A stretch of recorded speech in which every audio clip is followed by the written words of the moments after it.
Recording का message है उससे। Yes ma'am.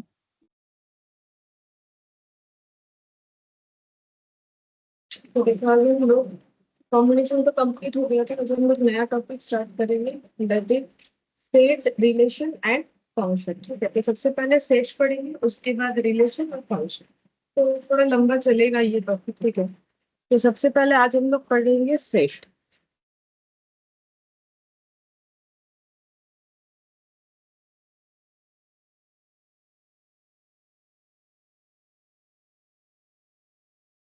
सेट का मतलब क्या होता है, ठीक है। तो ये बेसिकली बोल सकते हैं, इसको हम लोग बोल सकते हैं सेट थ्योरी, ठीक है। ये जो टॉपिक हम लोग पढ़ेंगे सेट रिलेशन एंड फंक्शन, इसमें हम लोग ये जो पढ़ने वाले हैं इसको हम लोग बोलेंगे सेट थ्योरी। तो सेट का मतलब क्या होता है, कोई भी चीज अगर हम लोग कलेक्ट करते हैं, तो जैसे मान लो हम लोग के पास बहुत सारा पेन है, ठीक है, तो सेट ऑफ पेन बोल सकते हैं। तो हम लोग के पास बहुत सारा मान लो जो है चॉकलेट है, ठीक है, तो वो भी एक सेट हो सकता है, ठीक है। कलेक्शन, हम लोग अगर किसी चीज को कलेक्ट कर रहे हैं, ठीक है, सेट का मतलब हम लोग बोल सकते हैं कलेक्शन करना, कलेक्शन। अब कलेक्शन कैसे हो सकता है, कलेक्शन हम लोग जो करेंगे वो दो तरीके का हो सकता है।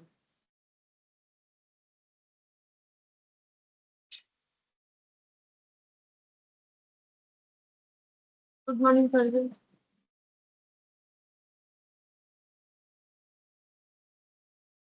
Good morning sir.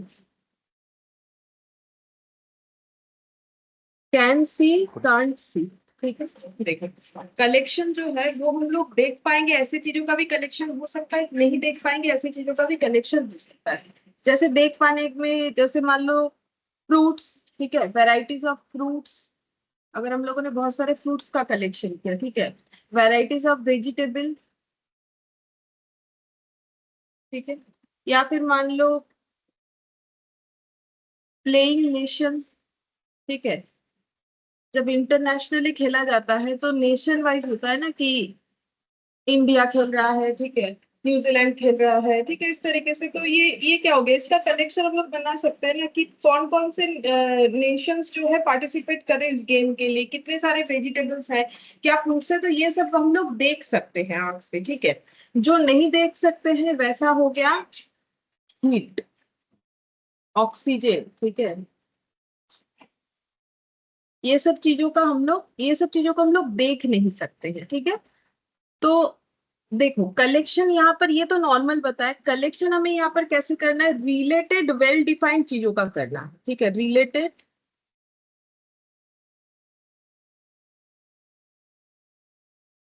Well defined.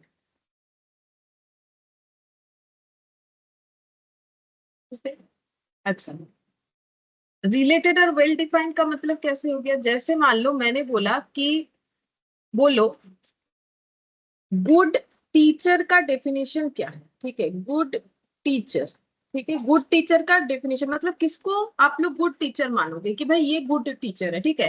तो अगर हम सबसे अभी पूछना स्टार्ट करें ना, तो एक कोई बेस नहीं होगा, ठीक है, सभी अपने हिसाब से बताना स्टार्ट करेंगे, ठीक है, कि ये इसीलिए गुड टीचर है, ठीक है। कि कोई बोलेगा कि भाई डांटते नहीं है, कुछ बोलते नहीं है, ठीक है। कोई कोई क्वालिटी पसंद करेगा, कोई कोई क्वालिटी पसंद करेगा, ठीक है। या फिर मैंने बोल दिया कि इंटेलिजेंट, ऐसे बोल दिया।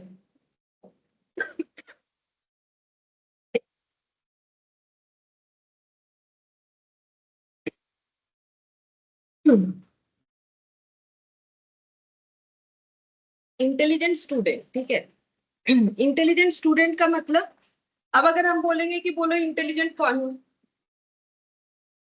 तो तुम लोग बोल सकते हो, कोई बोलेगा हम इंटेलिजेंट है, कोई बोलेगा नहीं नहीं हम इंटेलिजेंट नहीं है, लेकिन इसका कोई वेल डेफिनेशन थोड़ी ना है, ये सब का कोई वेल डेफिनेशन नहीं है,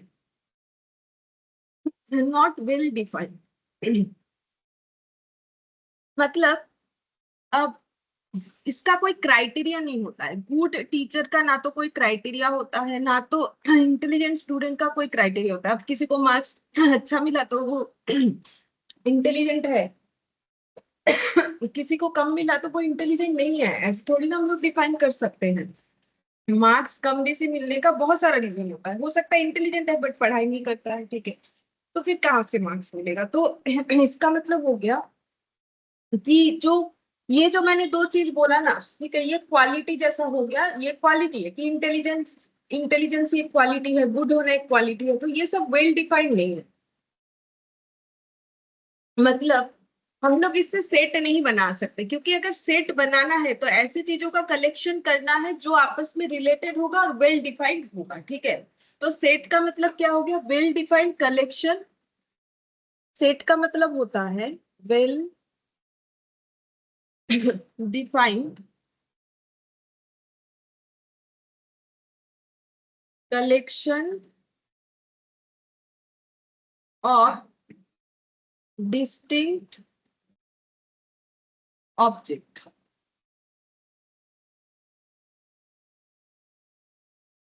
ठीक है, अब वो लिविंग भी हो सकता है, नॉन लिविंग भी हो सकता है, लिविंग भी हो सकता है, नॉन लिविंग भी हो सकता है, ठीक है। तो सेट में हमें क्या चाहिए, well defined collection of distinct object चाहिए, ठीक है। अब वो लिविंग भी हो सकता है, नॉन लिविंग भी हो सकता है, डिस्टिंक्ट मतलब अलग अलग अलग अलग हमें ऑब्जेक्ट चाहिए। अब वो जो ऑब्जेक्ट है वो लिविंग नॉन लिविंग दोनों तरीके का हो सकता है। जैसे मैंने बोला सेट ऑफ वावल्स, ठीक है। अब थोड़ा थोड़ा एग्जांपल दे रहे तो तुम लोग समझ जाओगे कि वेल डिफाइंड क्या होता है। सेट ऑफ वावल्स, अगर मैंने बोला सेट ऑफ वावल्स तो तुम लोग क्या क्या आंसर दोगे, क्या होता है सेट ऑफ वावल्स, मतलब उसमें क्या क्या आएगा, अगर वावल्स का सेट बनाना है तो क्या क्या कलेक्शन होगा। ए E I O. A E I O you, ठीक है, इसके अलावा तो कुछ नहीं होगा, ठीक है। ए ई आई ओ यू, इसके अलावा तो कुछ नहीं होगा, सेट ऑफ वावल्स ये हो गया, इसके अलावा कुछ नहीं होगा, तो ये हो गया ना वेल डिफाइंड। मतलब जब वावल्स हम दुनिया में किसी से भी पूछ ले वो यही पांच बोलने वाला है, कुछ अलग नहीं बोलेगा, ठीक है। तो ये क्या हो गया, वेल डिफाइंड हो गया। अब ये कलेक्शन ऑफ डिस्टिंक्ट है, देखो सब डिस्टिंक्ट है, ए अलग चीज है, ई अलग है, आई अलग है, ओ अलग है, यू अलग है। अब बोलो ये लिविंग है कि non living.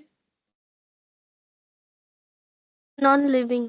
Obviously non living, non living object. और ऑब्जेक्ट को सेट थ्योरी में और भी दो तीन नामों से जाना जाता है, ठीक है। और क्या बोला जाता है ऑब्जेक्ट को, ऑब्जेक्ट को बोला जाता है मेंबर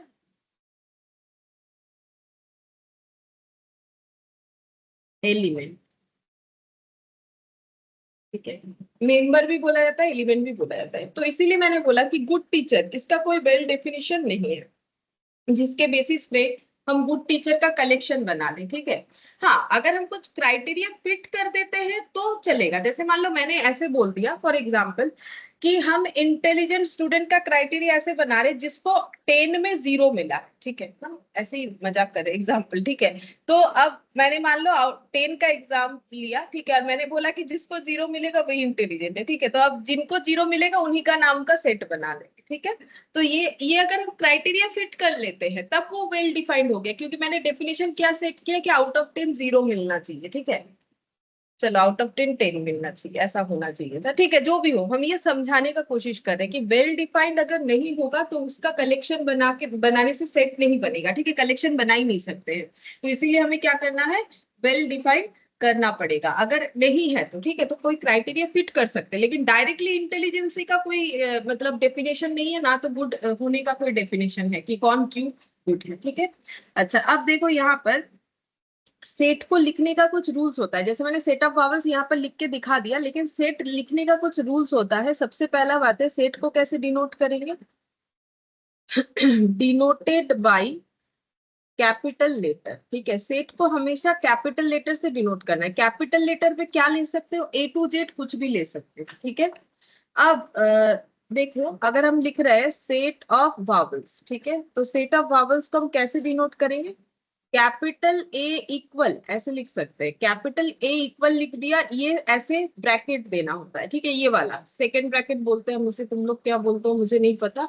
हम तो इसे सेकंड ब्रैकेट बोलते हैं, ये फर्स्ट ब्रैकेट बोलते हैं, ये सेकंड ब्रैकेट और ये थर्ड ब्रैकेट। तुम लोग अगर कुछ और बोलते हो तो उसका यूज कर लेना, ये यूज होगा, ठीक है।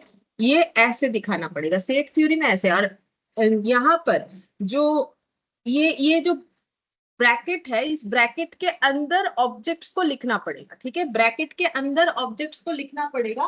और ये जो ऑब्जेक्ट्स है, ये अगर लेटर है तो ये ऑलवेज स्मॉल लेटर में लिखना पड़ेगा, स्मॉल लेटर में ही लिखना पड़ेगा। मतलब मैंने ऐसे लिख दिया A equal to A E I O U, ऐसे लिख दिया ए ई आई ओ यू, तो नहीं चलेगा, ठीक है, ऐसा नहीं चलेगा, ए ई आई ओ यू, ठीक है, हमें इस तरीके से स्मॉल लेटर में ही लिखना पड़ेगा, ऐसा नहीं चलेगा।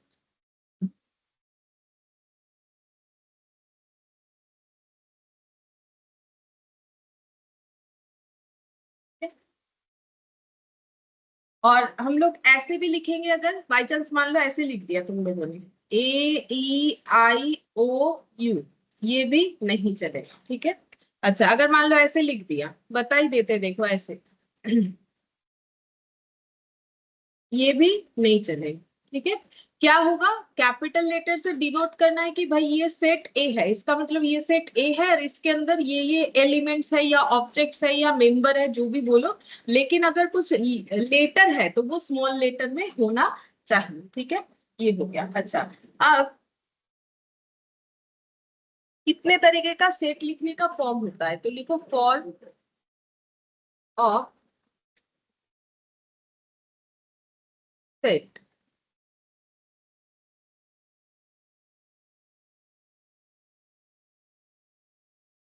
एक होता है रोस्टर फॉर्म, रोस्टर और ब्रेसेस फॉर्म, ठीक है। दूसरा होता है डिस्क्राइब्ड फॉर्म।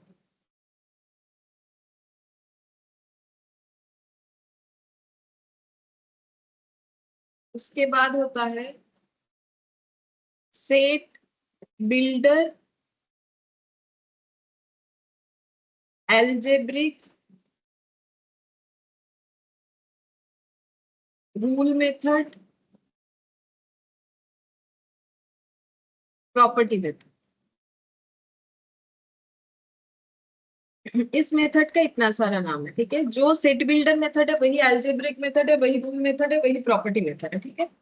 अच्छा, रोस्टर फॉर्म का जैसे अगर मुझे बोल दिया गया कि सेट ऑफ वावल्स, ठीक है, जैसे रोस्टर मेथड में सेट ऑफ वावल्स, मान लो मैंने एग्जांपल लिया किस चीज का, मैंने बोला कि सेट ऑफ वावल्स बोलो, सेट ऑफ वावल्स को कैसे रोस्टर फॉर्म में दिखाओगे, ये एग्जांपल लिया, तो फिर कैसे दिखाओगे, ऐसे एक ए लिख लिया, ए लिखना जरूरी नहीं, मैंने बोला ना ए टू जेड कुछ भी लिख सकते हो, पी लिख दो, सी लिख दो, जो लिखना है लिखो, लेकिन कैपिटल में लिखना, ए ई आई ओ, ठीक है, ये हो गया। और इसी एग्जाम्पल को सेम, ये हो गया रोस्टर फॉर्म या ब्रेसेस, दिख ही रहा है ब्रेसेस यानी ब्रैकेट यूज हो रहा है, इसीलिए इस फॉर्म का नाम इस तरीके से है। फिर दूसरा एग्जाम्पल वही सेम ले रहे, सेट ऑफ वावल्स, इसको डिस्क्रिप्टिव फॉर्म में लिखना है, तो कैसे लिखोगे डिस्क्राइब फॉर्म में, तो ऐसे लिखोगे ए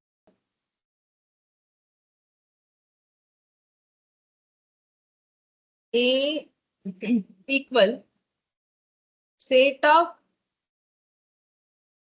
vowels in alphabet,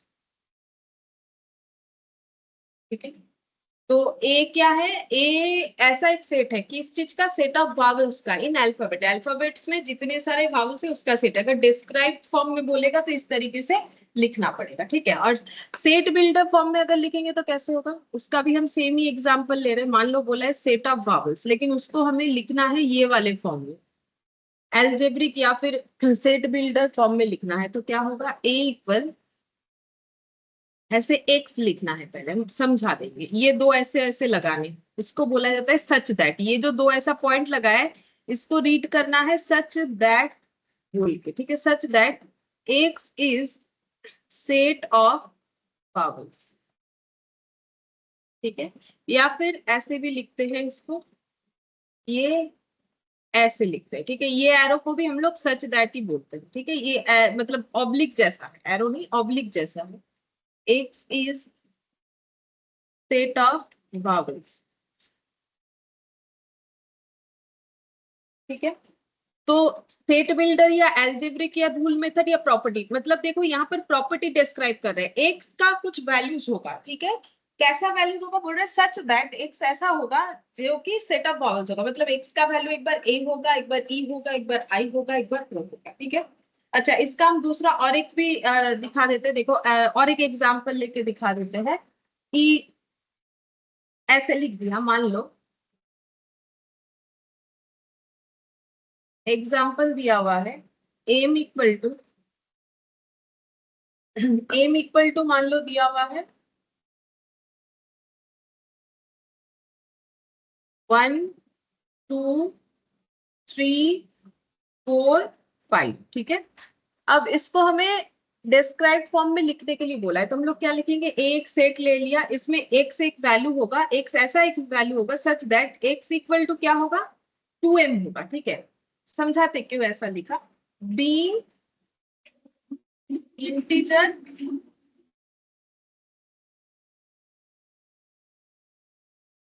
in the interval, ठीक है। ऐसे हमें सोचना पड़ेगा कि क्या है, 1 2 3 4 5 इंटीजर है, ठीक है। अब एक्स का वैल्यू क्या है, एक्स का वैल्यू हम लोग का हो जाएगा 2m, ठीक है। अच्छा ये ना बाद में लिखेंगे, ये एग्जाम्पल जो है थोड़ा सा चेंज होगा, ये ऐसे नहीं होगा। देखो मान लो ऐसा मेरे पास एक दिया हुआ है, एक such that X equal to 2m being integer, X जो 2m जो है इंटीजर होगा, इंटरवल ऑफ 0 m <6, ऐसे मान लो मुझे दिया हुआ है, ठीक है। तो इसका आंसर निकालने बोल सकता है, मतलब मैंने सेट ऑफ वावल्स का इस तरीके से लिख के दिखाया, या फिर ऐसा हमें दे सकता है जिससे हमें जो है आंसर देना पड़ेगा। तो फिर यहाँ पर, या फिर ऐसे, ये एग्जाम्पल ऐसे होने से बेटर होता है, एग्जाम्पल ऐसे होना चाहिए ए 2 4 6 8 और 10, ठीक है, ऐसे दिया हुआ है। तो देखो ए का वैल्यू क्या क्या है, ए का वैल्यू 2 है, 4 है, 6 है, 8 है, 10 है, मतलब बोल सकते हो इवन नंबर है। तो जैसे मैंने क्या लिखा, एक्स का वैल्यू मैंने लिखा है 2m, एक्स का वैल्यू मैंने लिखा है 2m, जहां पर m का वैल्यू 0 m <6 है, मतलब m का वैल्यू जो है वो 0 से ज्यादा बट 6 से कम है, ठीक है। 0 से ज्यादा बट m का वैल्यू 6 से कम है, मतलब 0 से ज्यादा यानी 1 है, 2 है, 3 है, 4 है और 5 है, ठीक है। तो इसका मतलब 2m यानी 2 × 1 2 होगा, फिर 2m 2 × 2 4 होगा, ठीक है। अब ये देखो ना, इंटू यहाँ पर 6 हो गया, यहाँ पर 2 8 हो गया, यहाँ पर 2 10 हो गया, ठीक है। तो इस तरीके से आंसर आ जाएगा। तो अगर हमें ऐसे दे दिया a इक्वल टू 2 4 6 8 10, तो तुम लोग ऐसे भी लिख सकते हो, या फिर ऐसे भी लिख सकते हो, एक such that x equal to even numbers, ऐसे भी लिख सकते हो, इवन नंबर्स फ्रॉम 2 to 10, ऐसे भी लिख सकते हो, इवन नंबर फ्रॉम 2 to 10 ऐसे भी लिख सकते हो, ठीक है। ये हुआ थोड़ा सा इंट्रोडक्शन कि कितने तरीके से सेट को हम लोग लिख सकते हैं, ठीक है। अब हम लोग पढ़ेंगे टाइप ऑफ सेट।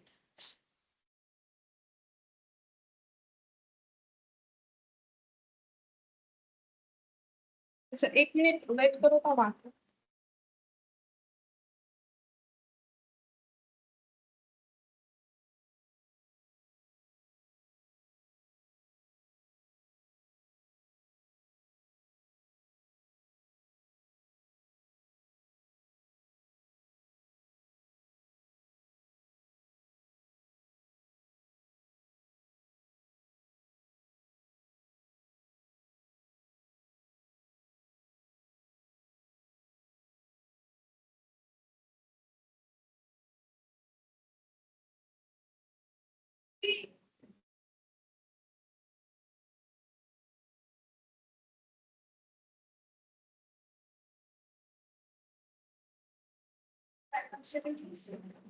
প্যান্টের চলছে, সবাই আছে না, মূল্যের কথা দেখছি, মহানবী করছি,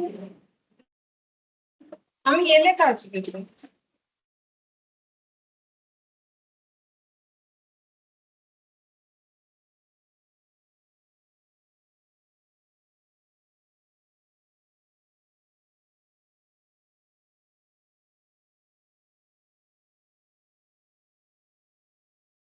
ठीक है, देखो types of set,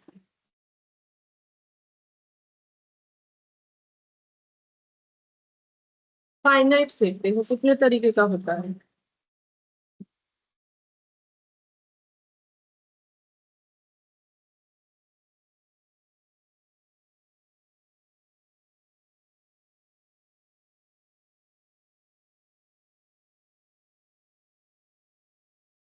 finite set का मतलब काउंटेबल, काउंटेबल का मतलब है जिसको हम लोग काउंट कर सकते हैं, फाइनाइट से ये होता है, इसका मतलब होता है uncountable.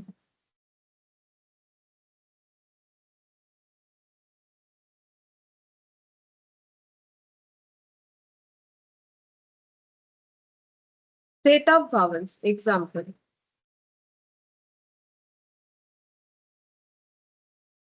A, E, I, O,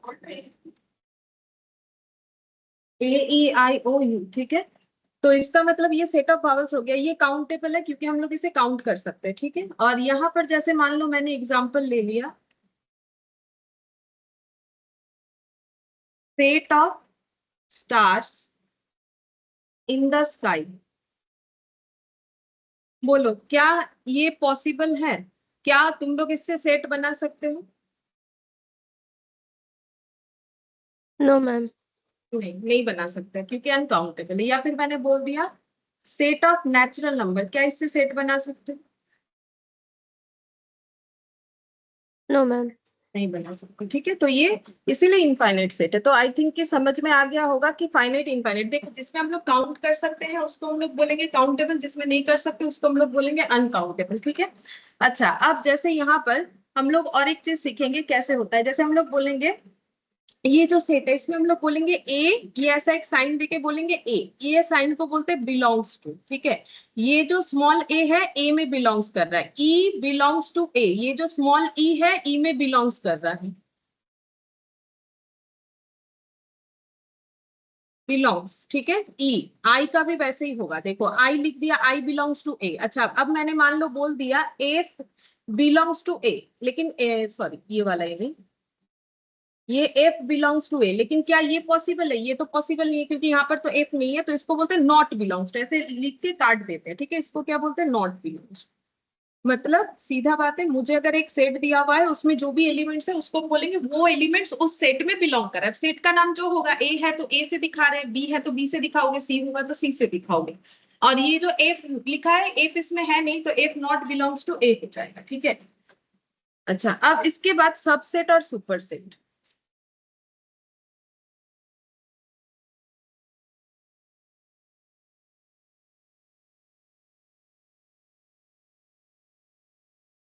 subset और सुपरसेट, सबसेट का देखो यहाँ पर क्या है, एग्जाम्पल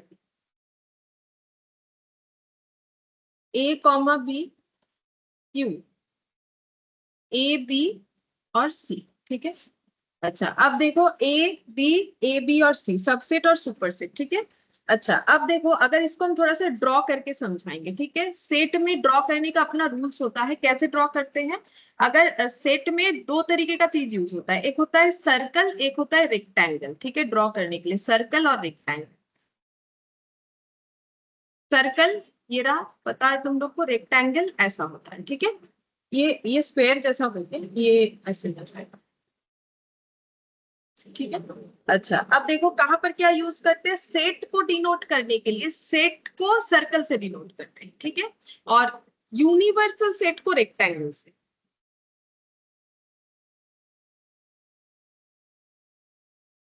यूनिवर्सल सेट को रेक्टेंगल से, ठीक है।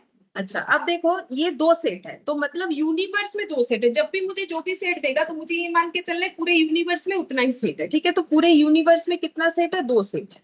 एक है पी, दूसरा है क्यू, ठीक है। एक है पी, दूसरा है क्यू। पी में क्या क्या है? ए और बी है, तो हम ऐसे लिखते हैं पी में है ए और बी, पी के अंदर, ठीक है। मैंने अभी क्या बोला, सेट को सर्कल से डिनोट करते हैं। और क्यू के अंदर क्या है? A B C. तो क्या क्यू को हम ऐसे ड्रॉ करें, ये बड़ा सा क्यू हो गया और इसमें ए बी और सी है, तो ए बी तो ऑलरेडी इसके अंदर आ गया थ्रू पी और ये हो गया सी, ठीक है। तो इस तरीके से ड्रॉ किया जाता है। अब ये सबसेट और सुपरसेट का रिलेशन क्या हो गया, देखो सबसेट और सुपरसेट का रिलेशन ये हो गया, सुपर मतलब बड़ा, सब मतलब छोटा, इतना समझ में आता है। तो उतने से बताओ कि सबसेट कौन सा है, सुपरसेट कौन सा है, वो देख के बता सकते हो ना। एलिमेंट के हिसाब से बताओ कि कौन सा सबसेट है कौन सा सुपरसेट है। P subset, Q superset. ठीक है, लेकिन हम बताते हैं क्यों होता है। Every element of P is also element of Q, then P is subset of Q and Q is superset of P, ठीक है। तो देखो क्या लिखा हुआ है यहाँ पर, ये लिखा हुआ है कि every element of P, P में क्या एलिमेंट है, एवरी में क्या क्या है, बताओ तुम लोग ही बताओ, ताकि ये खुद समझ जाओ, ठीक है, क्योंकि ये सब रट के नहीं होता है, खुद समझना पड़ता है। तो मुझे बोलो every element of P, P में क्या क्या एलिमेंट है, A B. ठीक है। Is also element of Q, क्या वो क्यू का भी एलिमेंट है, बताओ क्या वो क्यू का भी एलिमेंट Yes, ma'am. है, ठीक है। तो P क्या हो जाएगा, P सबसेट हो जाएगा किसका, Q का, ठीक है। मतलब Q में जो भी फीचर्स है, ठीक है, Q का जो भी फीचर्स है उसमें, या फिर ऐसे बोल सकते हैं P का जो भी फीचर्स है वो सारा फीचर्स Q में है, मतलब P में जो भी एलिमेंट्स है वो सारा Q में है, मतलब Q P को कंटेन कर रखा है। वैसे भी यही हो रहा है, ये रहा Q, ठीक है, ये रहा P, ठीक है, ये पीला वाला P हो गया। तो ये P को कंटेन, देखो ना Q के अंदर, ग्रीन वाले सर्कल के अंदर P बैठा हुआ है, तो Q के अंदर P बैठा हुआ है, तो Q जो है वो सुपर हो गया, ठीक है, Q जो है वो सुपर हो गया, उसको कंटेन कर पा रहा है सुपर सेट, ठीक है, और वो हो गया subset. Good morning. Good morning ma'am. तो ये हो गया देखो सुपर सेट, और ये सबसेट हो गया। अब इसको लिखते कैसे, क्योंकि सेट में अपना सारा चीज डिनोट करने का तरीका होता है, तो हम लोग इसको ऐसे लिखते हैं, P सबसेट ऑफ Q, ठीक है, ऐसे लिखेंगे। ये सबसेट का साइन, ये है सबसेट का साइन, कैसा है, ये C जैसा है, मतलब ये ऐसा है, ठीक है। वो मेरे लिखते हुए थोड़ा सा ऐसे टेढ़ा मेढ़ा सा लग रहा है, ये ऐसे होता है, ऐसा, ठीक है। P सबसेट ऑफ Q, ठीक है, ये हो गया। अच्छा, अब मैंने लिखा, मान लो अब हम एक एग्जांपल ले रहे हैं, अगर तुम लोग को ये चीज समझ में आए तो ये बताओ। P में मैंने लिखा A कॉमा B, Q में मैंने लिखा B C और D, ठीक है। तो बोलो क्या P और Q में सबसेट सुपरसेट का रिलेशन है या नहीं है, और अगर है तो कौन किसका सबसेट और कौन किसका सुपरसेट।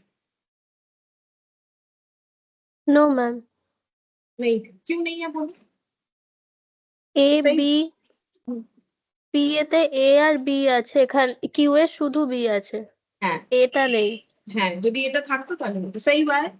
P में जितने भी एलिमेंट्स है वो सभी Q में होने चाहिए। अब तुम लोग सोचोगे क्या P Q फिक्स्ड है, नहीं नहीं, ये एग्जांपल है, P Q की जगह कुछ भी हो सकता है, ठीक है। बस इतना समझो कि एक सेट का जितना भी एलिमेंट है वो दूसरे सेट में सारा रहेगा तो उसका सबसेट हो जाएगा, ठीक है। तो P is not subset of Q as A is not in Q, ठीक है। जो तुम लोगों ने आंसर दिया मैंने वही लिख दिया, और इसी को तुम लोग को समझना है और कुछ, ठीक है। अच्छा, ये सबसेट पढ़ा, अब हम लोग पढ़ेंगे प्रॉपर सबसेट।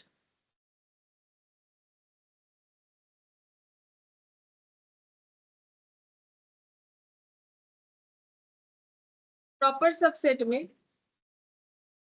P, मैंने एक एग्जांपल लिया है, P A B है, ठीक है, Q में है A B C, ठीक है।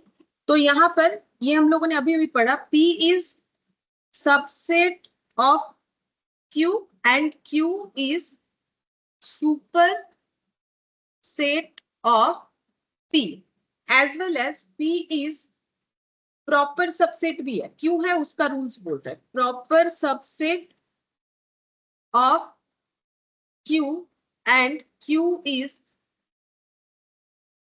superset of P, ठीक है। P is proper subset of Q, Q is superset of P, ठीक है। अच्छा, अब देखो यहाँ पर Q सुपर सबसेट है वो समझाते हैं। इन सुपर सबसेट का रूल्स जो है वो लिख रहे हैं, तुम लोग खुद ही बताना थे। In superset there should be at least one element which is not in the subset,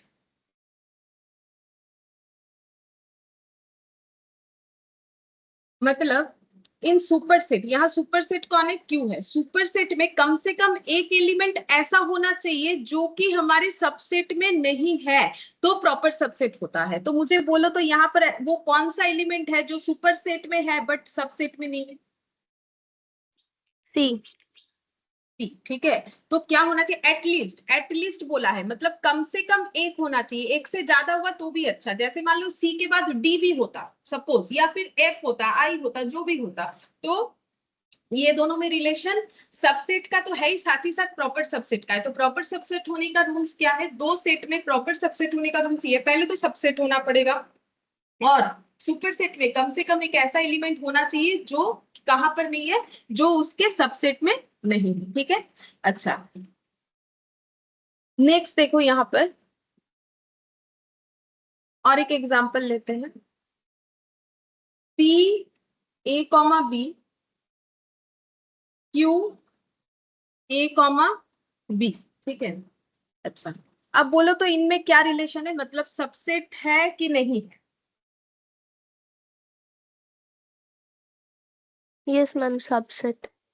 subset, ठीक है। क्यों सबसेट है, क्योंकि बोलो सबसेट का रिलेशन क्या, सबसेट का रूल्स क्या था कि पी का सारा एलिमेंट क्यू में होना चाहिए, तो यहाँ पर पी का सारा एलिमेंट क्यू में है, तो क्यू का भी तो सारा एलिमेंट पी में है, तो हम लोग इसे क्या बोलेंगे, ऐसे बोलेंगे, सेट पी कंटेन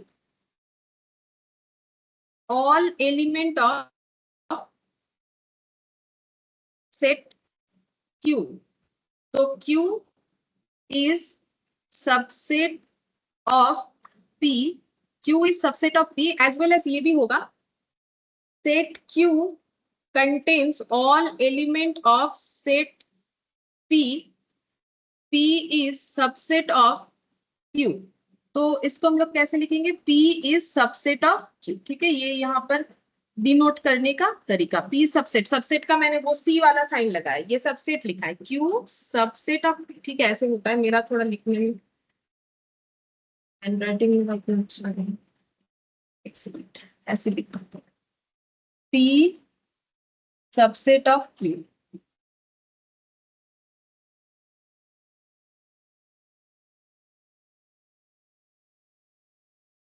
ठीक है, ये हो जाएगा। अच्छा बोलो, क्या इसमें प्रॉपर सबसेट का रिलेशन होगा, इसमें एक दूसरे का, दोनों ही एक दूसरे का सबसेट है और प्रॉपर सब, सॉरी सुपर सेट है, मतलब पी भी, पी और क्यू में रिलेशन क्या है, पी सबसेट है तो क्यू सुपर सेट है, क्यू सबसेट है तो पी सुपर सेट है, क्यों, क्योंकि सबसेट का रूल्स क्या है कि किसी भी सेट का सारा एलिमेंट अगर किसी और सेट में कंटेन हो रहा है, तो पी का सारा एलिमेंट क्यू में कंटेन हो रहा है, तो हम लोग बोलेंगे P is a subset of Q, and Q reversely Q is super set of P, and also Q का जो भी एलिमेंट है वो पी में कंटेन हो रहा है, तो Q is subset of P, and reversely हम लोग फिर ये बोलेंगे ना, P is subset of, P is super set of Q, वही लिखा है मैंने। अब बोलो, क्या इनमें प्रॉपर सबसेट का रिलेशन बन रहा है, नो नो मैम, मैम। नहीं बन रहा है, क्यों नहीं बनेगा बोलो। কারণ এখানে দুটোতে একই এলিমেন্ট আছে, এক্সট্রা কোনো এলিমেন্ট নেই। है अंतत একটা एक कोई ऐसा एलिमेंट होना चाहिए था क्यू में जो पी में नहीं है, या फिर पी में होना चाहिए था क्यू में नहीं है, तब इनमें प्रॉपर सबसेट वाला रिलेशन होगा, ठीक है। तो यहाँ पर प्रॉपर सबसेट में लिख देते हैं, नो सुपर सेट, मतलब एलिमेंट एक्स्ट्रा कहाँ होगा, सुपर सेट में होगा, तभी तो वो सुपर सेट है, तो बोल रहे हैं यहाँ पर ऐसा कोई सुपर सेट नहीं है, ये लिख मान रहे हैं, नो सुपर सेट रिलेशन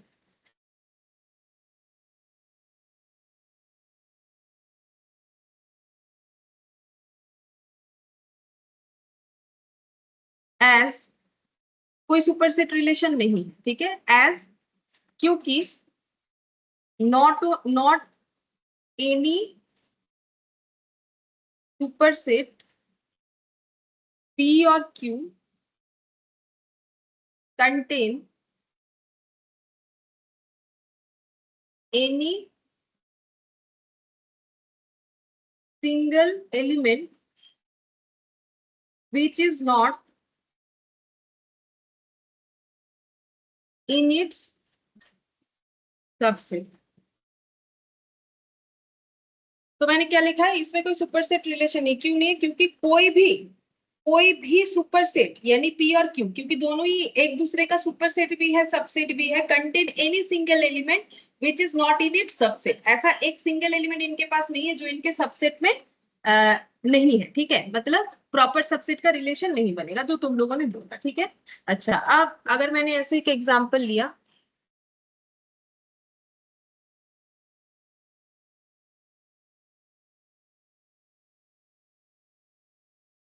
अब बोलो क्या रिलेशन है, सबसेट सुपरसेट प्रॉपर सबसेट, क्या बताओगे, बोलो कौन किसका सबसेट है, कौन किसका सुपरसेट है, कौन किसका प्रॉपर सबसेट है। ए बी এর subset, A B is A B एর सबसेट, अच्छा এটা আগে লিখে নি, A is subset of B और B is superset of A. सही है, B is superset of A, ये होगा करेक्ट। और क्या रिलेशन हो सकता है, ये एक है, और B is proper subset. B ना ए, सबसेट के, B is a proper subset या A, A A A is proper subset of B, ठीक है, बी दोनों ही केस में सुपरसेट है, लेकिन ए को हम लोग सबसेट भी बोलेंगे as well as proper subset भी बोल देंगे, ठीक है। अच्छा अब डिसजॉइंट सेट,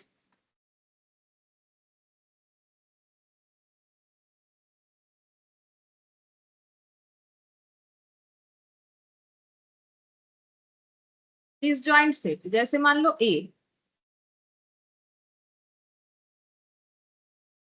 बी ऐसे लिखा, ठीक है। अब ये सेट को हम लोग किसी भी तरीके से ज्वाइन नहीं कर सकते, ज्वाइन करने का मतलब ओवरलैप करवाना, जैसे कि ये, ठीक है। अब जैसे मान लो मैंने ए सेट ले लिया 1 2 और 3, ठीक है, सॉरी 3 के जगह मैंने ब्रैकेट लगा,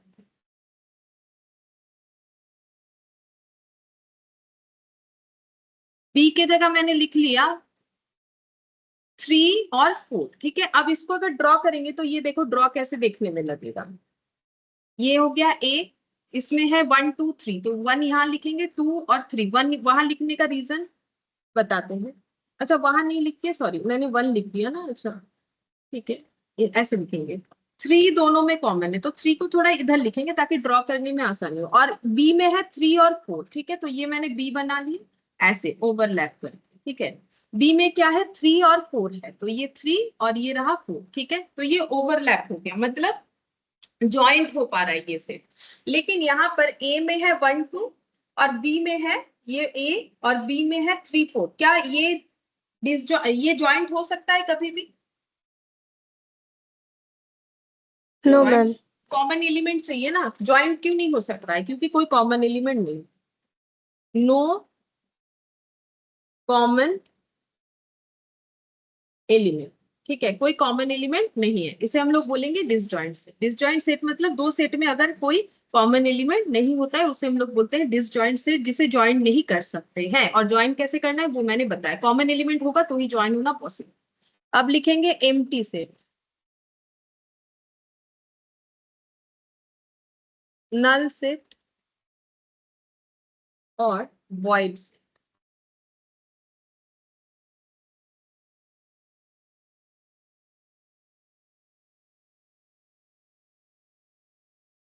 इसको कैसे डिनोट करते हैं, जैसे कि मैंने बोला सेट में हर चीज को डिनोट करने का अपना एक तरीका होता है, इसे हम लोग ऐसे डिनोट करते हैं, ठीक है।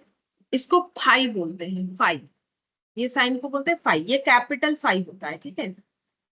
अच्छा डिनोटेड बाय फाई। अच्छा किसको बोलते हैं एम्प्टी सेट, वो देखो, a set which has no element is called null set, ठीक है। मतलब अगर किसी सेट में कोई भी एलिमेंट नहीं उसे हम लोग नल सेट बोलते हैं, जैसे example set of prime number between 32 and 36, तो मुझे बोलो 32 और 36 के बीच में क्या प्राइम नंबर कुछ आएगा, 32 36 के बीच में क्या क्या आता है, 32 और 36 के बीच में क्या क्या आता है, पहले वो लिखो। 33, 34, 35। 33 34 35, क्या ये कोई भी प्राइम नंबर है? प्राइम नंबर का मतलब पता है, वो नंबर जो 1 और उस नंबर के अलावा, मतलब इटसेल्फ, ठीक है, उसके अलावा किसी और नंबर से डिवाइड नहीं होता, उसे प्राइम नंबर बोलते हैं। तो क्या 33 34 35 प्राइम नंबर है कि नहीं? No ma'am. नहीं है, क्योंकि 33 को हम लोग 1 और 33 के अलावा और किससे डिवाइड कर सकते हैं? 11 11 11 और 3 से भी तो कर सकते हैं। 3 से तो फिर ये प्राइम नंबर नहीं हुआ। 34 का 2 से कर सकते हैं, 17 से कर सकते हैं, ठीक है। 1 और 34 के अलावा ये दो मुझे याद आया। 35 का 5 से कर सकते हो, 7। मतलब इतना समझ में आ रहा है, प्राइम नंबर नहीं है। मतलब अगर इसका सेट बनाएंगे तो मान लो मैंने सोचा सेट का नाम हम पी देंगे, ठीक है, पी से सेट बनाएंगे। फिर कैपिटल लेटर में पी लिख दिया, ठीक है, कैपिटल होना चाहिए, तो कैपिटल लेटर में पी लिख दिया, फिर ऐसे इक्वल लगाया, फिर अब सोच रहे इसके अंदर क्या लिखे, बट लिखने लायक कुछ मिला नहीं, तो ये ऐसे रह गया। अब इसको कैसे डिनोट कर सकते हो? इसको ऐसे डिनोट करते हैं, मतलब ये 5 सेट हो गया, ठीक है, यानी कि एम्प्टी सेट, क्योंकि इसमें कोई एलिमेंट नहीं आ पाया, ठीक है। क्यों नहीं आ पाया? जैसा क्राइटेरिया पूछा तो उस क्राइटेरिया के अंदर कोई एलिमेंट नहीं होता है, तो नहीं लिखा हम लोगों ने, ठीक है। तो इसका मतलब अगर ये हो गया एम्प्टी सेट। अब कुछ पॉइंट्स होता है जिसमें हमारा कुछ कंफ्यूजन हो जाता है, तो हम बता देते हैं, देखो वो क्या होता है। अगर ऐसा लिखा हुआ है ए और ऐसे सेट के अंदर ऐसे दिया हुआ है, ठीक है, इसको हम लोग क्या बोलते हैं? इसको हम लोग एम्प्टी सेट नहीं बोलेंगे, ये नॉट एम्प्टी सेट, ये एम्प्टी सेट नहीं है। एम्प्टी सेट मतलब बीच में ये ब्रैकेट के अंदर कुछ नहीं दिखेगा, लेकिन इसका मतलब क्या है? इसका मतलब है एक ऐसा सेट है जिसमें एक एलिमेंट है जिसका नाम है 5, ठीक है। सेट कंटेनिंग एन एलिमेंट 5, ठीक है, सेट कंटेनिंग एन एलिमेंट 5, ठीक है। ये एक ऐसे सेट है जिसमें एक एलिमेंट है जिसका नाम है 5। एम्प्टी सेट कैसे होगा? ये जो दिख रहा है मतलब ब्रैकेट के अंदर कुछ नहीं मिलेगा, तभी जाके एम्प्टी सेट होगा, उसको हम लोग इससे डिनोट करते हैं। लेकिन इसको एज ए एलिमेंट अगर किसी में यूज करते हैं बाई चांस की 5 से सेट बना, तो 5 लिखते हैं उसके अंदर, तो ये एक ऐसे सेट हो गया जिसमें एक एलिमेंट है जिसका नाम है 5, ठीक है। तो इससे कंफ्यूज नहीं होना है, अगर इसके अंदर 5 है तो एम्प्टी सेट नहीं होता है, ठीक है, 5 से वो मैम डिनोट क्या किया जाता 5 एक एलिमेंट हो सकता है? है। हाँ, हो सकता है, 5 एक एलिमेंट हो सकता इसका है। कोई अगर नंबरिक वैल्यू होगा? न्यूमेरिक वैल्यू का जरूरत नहीं है सेट में, सेट में कुछ भी हो सकता है, non living living values numeric हो, कुछ भी हो सकता है वैल्यूज। ऐसा कोई जरूरी नहीं है कि न्यूमेरिक ही होगा, जैसे set of vowels A E आई हुई, कोई भी चीज का कलेक्शन को सेट बोलते हैं। यहाँ न्यूमेरिक वैल्यू हो या अल्फाबेटिक वैल्यू हो, ऐसा कुछ भी जरूरी नहीं है, कुछ भी वैल्यू हो सकता है, A B C D E F, कुछ भी नंबर जो बोलेगा उसके ऊपर डिपेंड करेगा। न्यूमेरिक वैल्यू होना इसमें जरूरत नहीं है। सेट किसी भी चीज का हो सकता है, वो लिविंग या नॉन लिविंग एलिमेंट्स होने चाहिए।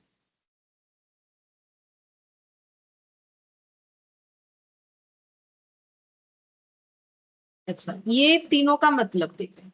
ये क्या हो गया? ये एक साइन है जिसको हम लोग यूज करते हैं एम्प्टी सेट को डिनोट करने के लिए, तो इसमें लिखो used to denote empty set, that is a set containing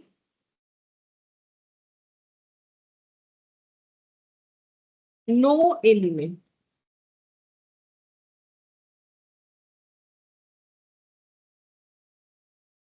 अच्छा, ये वाला, ये जो दिया हुआ है, it is set, it is a set, ये कैसा है? ये एक ऐसा सेट है जिसमें एक एलिमेंट है जिसका नाम है 0। It is a set containing an element called 0, ठीक है।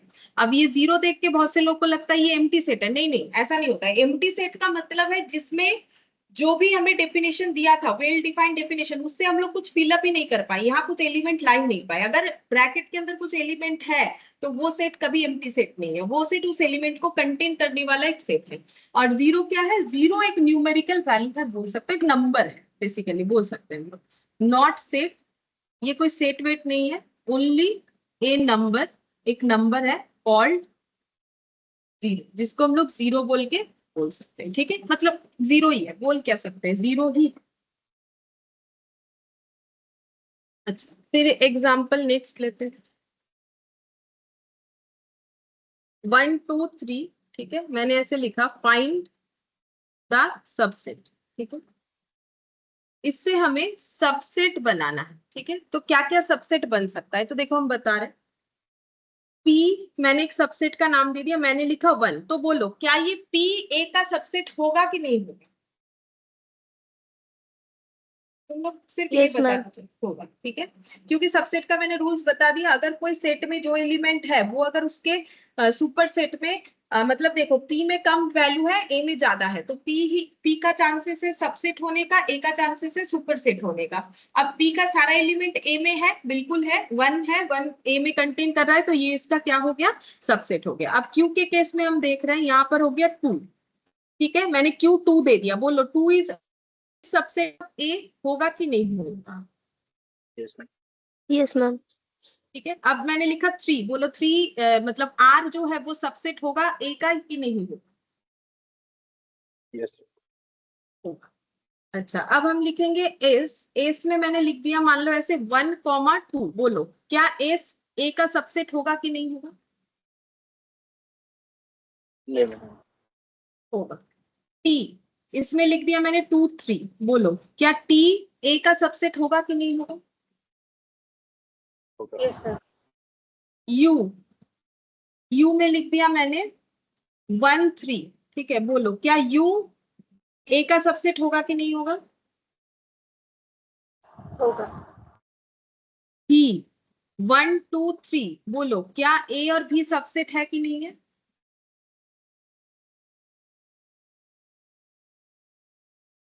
Yes ma'am.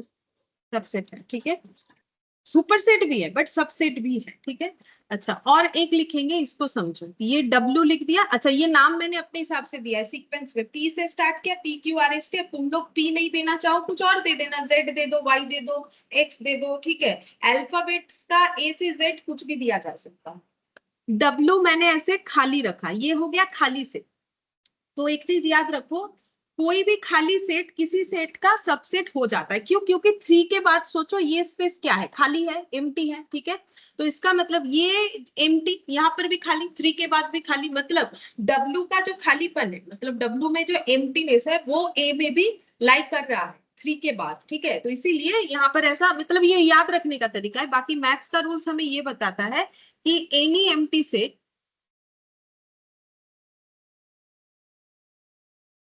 is always subset of any set, ठीक है। कोई भी खाली सेट जो है वो ऑलवेज सबसेट होगा कोई भी सेट का, ठीक है। जैसे कोई भी एम्प्टी सेट किसी भी सेट का सबसेट हो सकता है, क्योंकि ये सेट में 3 नंबर है, इसके बाद खाली है। अगर 10 नंबर होता उसके बाद भी खाली होता, ठीक है। तो फिर कोई भी एम्प्टी सेट किसी सेट का सबसेट होगा। अच्छा, अब मेरा यहाँ पर एक क्वेश्चन है, इसमें बोलो सबसेट कितना सारा है और प्रॉपर सबसेट कितना सारा?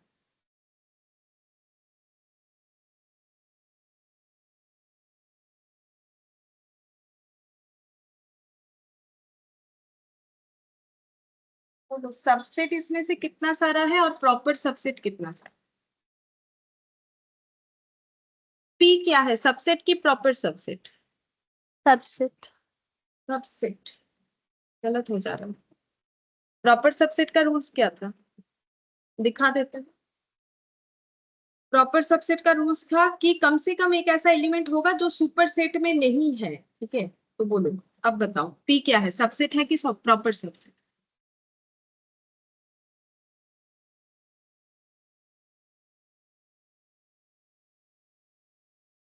प्रॉपर सब। प्रॉपर सबसेट हुआ ना, क्योंकि देखो 2 और 3 पी में नहीं है ना, तो प्रॉपर सबसेट हुआ। क्यों?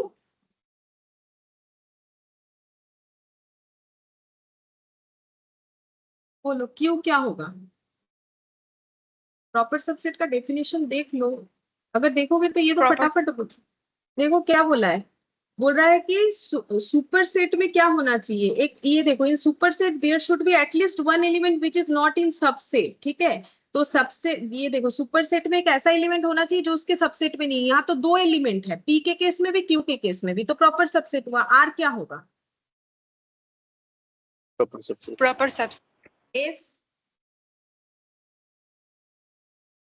Proper subset. Proper subset. Proper subset. T Yeah, ma'am. Proper subset. You Proper proper subset. Subset. भी प्रॉपर सबसेट ही प्रॉपर सबसेट होने का रूल्स क्या है? सबसेट होगा सर। सबसेट होगा ना, प्रॉपर सबसेट होने का रूल्स क्या है कि कम से कम एक एलिमेंट ऐसा होना चाहिए सुपर सेट में जो सबसेट में नहीं है। तो यहाँ तो इक्वल इक्वल है, ए में भी जितना बी में भी उतना ही है, तो कम से कम एक एलिमेंट ऐसा तो बच ही नहीं रहा है जो सबसेट में नहीं है बट सुपर सेट में है, दोनों में तो बराबर है। तो इसको क्या बोलते हैं? प्रॉपर सबसेट की जगह क्या बोलोगे? सिर्फ सबसेट। सबसेट, ठीक है। और ये क्या हो गया? ये सब मिला के हो गया प्रॉपर सबसेट। हाँ, एक क्वेश्चन और बाकी है, वो है ये है कि ये W क्या है? Proper subset. करेक्ट, W भी है प्रॉपर सबसेट, ठीक है। ये पूरा जो है प्रॉपर सबसेट। बताते हैं W क्यों प्रॉपर सबसेट है। बिकॉज W में देखो पी ए के पास ऐसा बहुत सारा एलिमेंट है जो W में नहीं है, ठीक है। तो इसका मतलब एटलीस्ट एक एलिमेंट होना चाहिए ना। तो जितने को भी तुम लोग प्रॉपर सबसेट बोले हो, तो P सबसेट है A superset, Q subset A superset, R subset A superset, S subset A superset, T subset A superset, U subset A superset. लेकिन सिर्फ V वाले केस में भी सबसेट एज वेल एज भी सुपरसेट भी होगा जब A को हम लोग सबसेट मानेंगे, ठीक है। अच्छा, अब यहाँ पर नंबर ऑफ प्रॉपर सबसेट कितना सारा आया? काउंट करो, नंबर ऑफ प्रॉपर सबसेट कितना सारा है? 7। 7 7। क्या क्या आया? मैंने जो लिखा है उसके हिसाब से लिख रहे, PQRSTUW W और नंबर ऑफ सिर्फ सबसेट, प्रॉपर सबसेट नहीं है, ऐसा कितना सारा आया? एक ही आया, ठीक है। तो टोटल कितना हो गया? टोटल हो गया 8, ठीक है। देखो टोटल सबसेट बोलेंगे, क्यों बोलेंगे? क्योंकि proper subset is also subset, है ना। प्रॉपर सबसेट भी एक तरीके का सबसेट ही है, बट उसमें एक ऐसा फीचर्स है जिसके वजह से उसे प्रॉपर सबसेट बोलते हैं। तो टोटल हो गया हम लोग का 8, ठीक है। अब ये मैंने क्यों बताया? क्योंकि अगर हमें कभी पूछ ले कि एक सेट दिया हुआ है उससे कितने सारे सबसेट बना सकते हो, तो अब ये लिख लिख के देखोगे। यहाँ तो 3 एलिमेंट था तो मैंने लिख के दिखा दिया, लेकिन ये बहुत फेमस क्वेश्चन है, हमें पूछ ही लेता है, तो उसका एक शॉर्टकट है। शॉर्टकट क्या है बता रहे, if number of element is n, then number of total subset is 2 to the power n. If number of element is n, then number of proper subset is 2 to the power n minus 1, ठीक है। अब इस पे check करते हैं। ये जो अभी आंसर मैंने ये जो फॉर्मूला लिख के दिखाया तुम लोग को, मतलब ये बोल सकते हो फॉर्मूला जैसा ही है, इसका यूज बताते हैं। अब बोलो इस क्वेश्चन में नंबर ऑफ एलिमेंट्स कितने सारे? एलिमेंट किसको बोलते हैं अभी मैंने समझाया आज स्टार्टिंग में ही। बोलो इसमें एलिमेंट्स कितने सारे हैं? 3 एलिमेंट्स। 3 एलिमेंट्स है, ठीक है। अच्छा, अब हमें 2 फॉर्मूला दिया है, एक दिया है 2 to the power n, एक दिया है 2 to the power n minus 1। तो 2 to the power n कितना होगा और 2 to the power n minus 1 कितना होगा? 2 to the power 3 8, 2 to the power 3 minus 1 यानी 7, ठीक है। तो यहाँ पर देखो क्या बोल रहा है कि 7 क्या आंसर आया था? Proper subset. तो हमें वही बोला है कि प्रॉपर सबसेट हो जाएगा 2 to the power n minus 1 यानी 7 हो जाएगा। टोटल अगर 8 है तो, ठीक है। और टोटल को कैसे काउंट करेंगे? 2 to the power n, मतलब नंबर ऑफ एलिमेंट से तुम लोग आराम से बता सकते हो कि सारा सबसेट कितना सारा है, टोटल सबसेट कितना सारा है, और जो प्रॉपर सबसेट है वो कितना सारा है।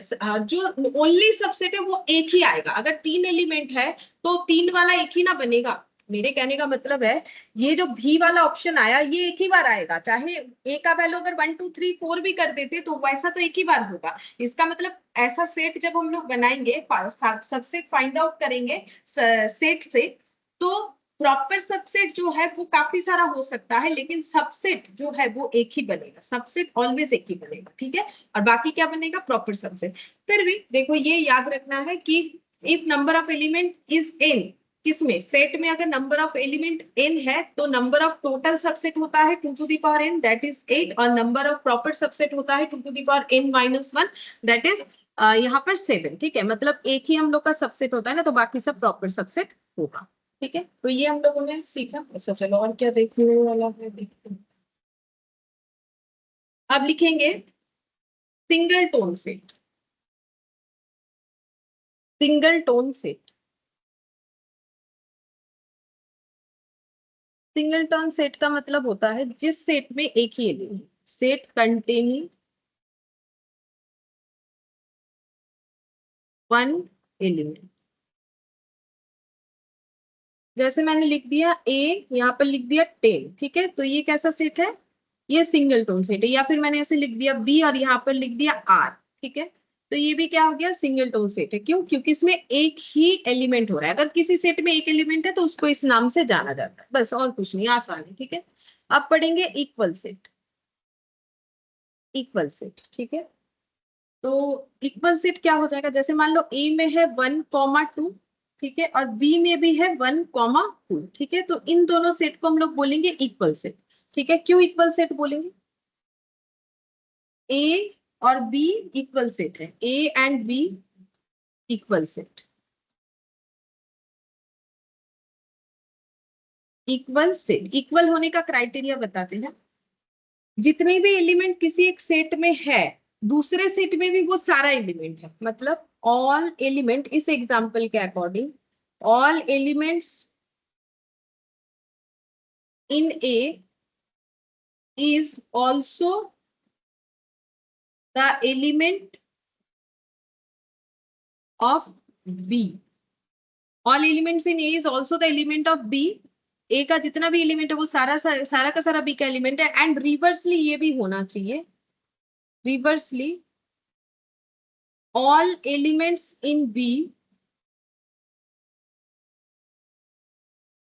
is in A। ठीक है, B में जितने सारे एलिमेंट है वो A में भी है। ठीक है, इसको हम लोग बोलते हैं इक्वल सेट। ठीक है, अच्छा, अब अगर ये समझ में आया तो मान लो हम ऐसे लिख रहे हैं, एक एग्जांपल दे रहे हैं, A 1,2, B मैंने ले लिया 1, 2, 3। क्या ये इक्वल सेट होगा, मेरा क्वेश्चन है, क्या ये इक्वल सेट होगा?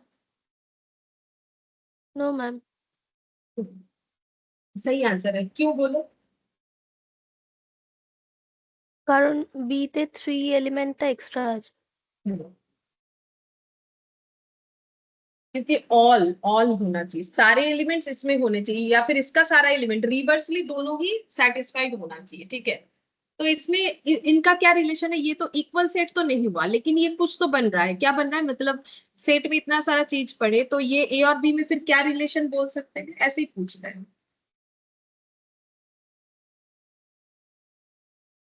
বি A is, সুপারসেট हाँ, B is super set of A A, और A is, proper subset of B. यही पूछने वाले थे। सबसेट मत बोल दो, प्रॉपर सबसेट बोलो, क्योंकि सीख चुके हो कि सबसेट, ठीक है, सबसेट आंसर गलत नहीं, बट ये किस तरीके का सबसेट है, प्रॉपर सबसेट है। A is proper subset of B. ठीक है, ये रिलेशन जो है एग्जिस्ट करता है। अच्छा, अब लिखेंगे इक्विवेलेंट सेट।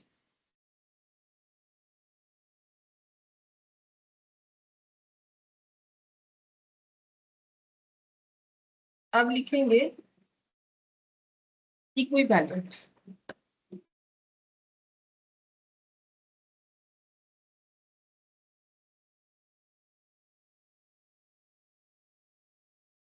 ए 1,2, बी 3,3। ठीक है, अच्छा मुझे बोलो, क्या ये इक्वल सेट है?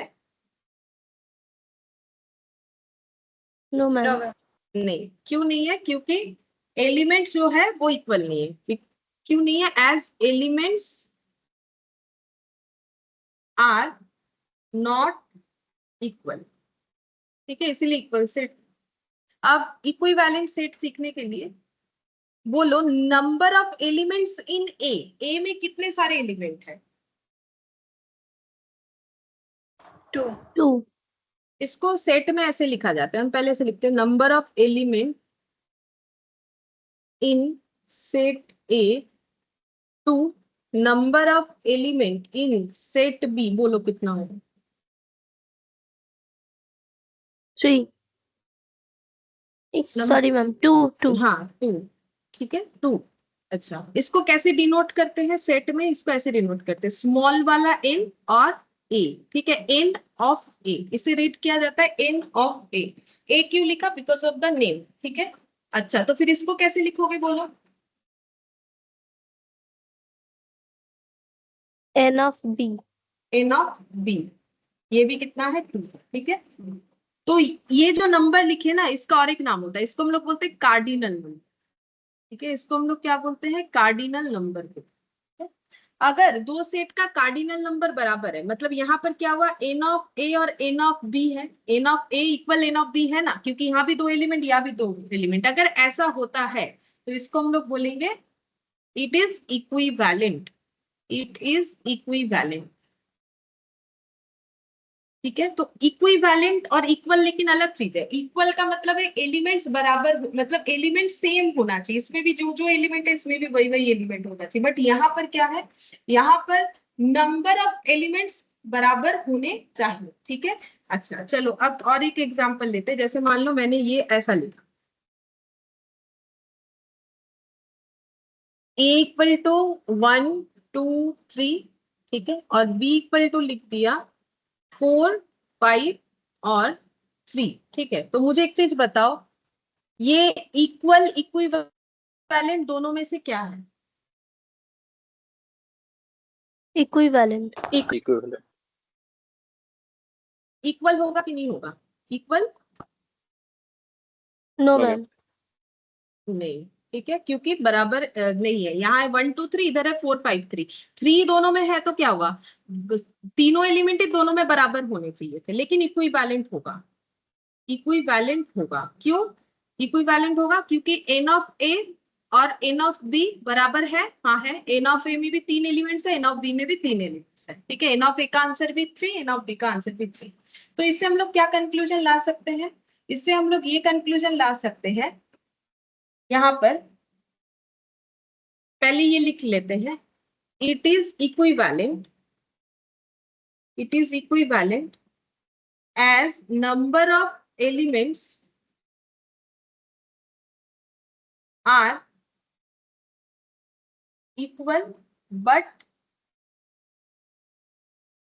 not equal set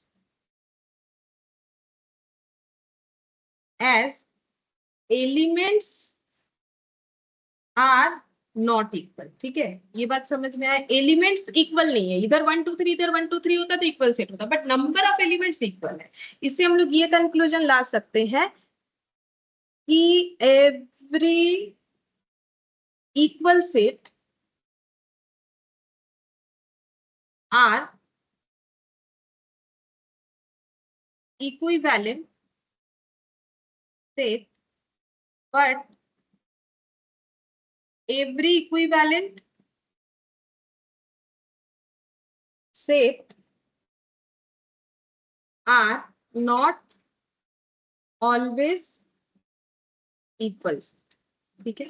अब इस बात का जो मतलब है वो समझो, क्या बोल रहा है? बोल रहा है कि every equal set are equivalent, बोल रहा है कि जो भी इक्वल सेट है वो इक्विवेलेंट होगा ही होगा। जैसे कि देखो, अगर मेरा कोई सेट इक्वल सेट है, जैसे कि मैंने यहाँ पर एक एग्जांपल और ले लेते, जैसे मान लो मेरा कोई एक सेट इक्वल है, जैसे यहाँ पर ए लिख लिया 1 2, ठीक है, बी लिख लिया 1 2, ठीक है। तो ये सेट इक्वल भी है, इक्विवेलेंट भी होगा। क्यों होगा? देखो, अगर कोई सेट इक्विवेलेंट हो रहा है, क्यों हो रहा है? क्योंकि उसमें नंबर ऑफ एलिमेंट बराबर है, इस वजह से। तो एलिमेंट बराबर होने का मतलब इधर भी जितना इधर भी उतना ही है, ठीक है।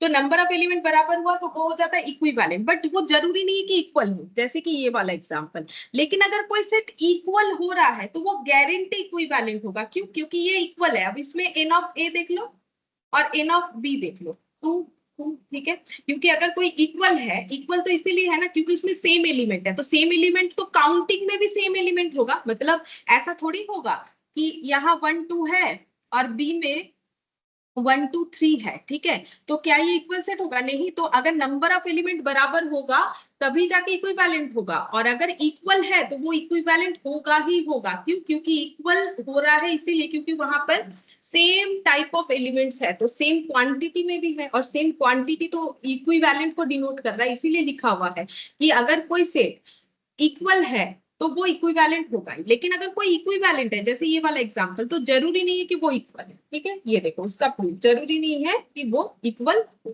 ठीक है, ये हो। अच्छा, अब नेक्स्ट देखो यहाँ पर, नेक्स्ट हम लोग पढ़ेंगे यूनिवर्सल सेट।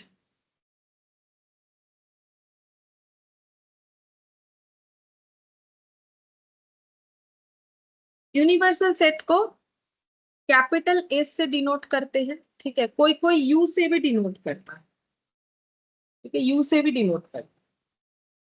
अच्छा, जैसे देखो मैंने एग्जाम्पल ले लिया, एक मैंने लिखा एस इक्वल 1 2 3 4 5, ठीक है, और पी लिख लिया 1 2। इसको अगर मुझे समझाना है कि यूनिवर्सल सेट कैसा है, जैसे थोड़ी देर पहले अगर देखोगे मैंने बोला यूनिवर्सल सेट को स्क्वायर में दिखाते हैं, मैंने लिखा था जब ड्रॉ का सिस्टम बताया था, और सेट को सर्कल में दिखाते हैं, ठीक है। तो सर्कल के अंदर है 1 2, और जो यूनिवर्स है उसमें क्या है 1 2 और 3 4 5 है। तो मैंने 1 2 को येलो से क्यों नहीं लिखा? क्योंकि ऑलरेडी मैंने 1 2 लिख रखा है, या फिर इसको ऐसे भी डिनोट कर सकते हो। अगर ये नहीं समझ में आए एक ही कलर से दिखा देते तो आई थिंक ज्यादा बेटर होगा।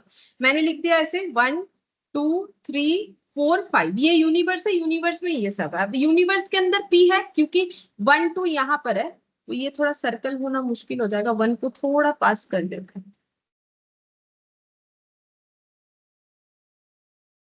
ठीक है। ये 1 और 2 का क्या बना दिया मैंने? सर्कल बना दिया 1 और 2 का, ठीक है, क्योंकि पी सेट को सर्कल से डिनोट किया जाता है। तो ये हो गया 1 2, ये इसके अंदर है, यूनिवर्स के अंदर है, ठीक है। अच्छा, अब यहां से हम लोग सीखेंगे कंप्लीमेंट्री, ये यूनिवर्सल हो गया। अब हम लोग सीखेंगे कंप्लीमेंट्री। कंप्लीमेंट्री क्या होता है? कंप्लीमेंट, कंप्लीमेंट सेट, ठीक है, एग्जाम्पल। अच्छा, इसको कैसे डिनोट करते वो भी बताएंगे, ऐसे कंप्लीमेंट से, सी से, या फिर ऐसे डैश इस तरीके से, या फिर माइनस साइन से डिनोट करते हैं। हम बताते कैसे होगा। जैसे मैंने एक एग्जांपल ले लिया, यही वाला रिपीट कर रहे हैं, 1 2 3 4 और 5, और मैंने ले लिया पी 1 कॉमा, ठीक है। तो पी कंप्लीमेंट कैसे लिख सकते हैं? पी कंप्लीमेंट ऐसे लिख सकते हैं, या फिर ऐसे लिख सकते हैं पी डैश, या फिर ऐसे लिख सकते हैं पी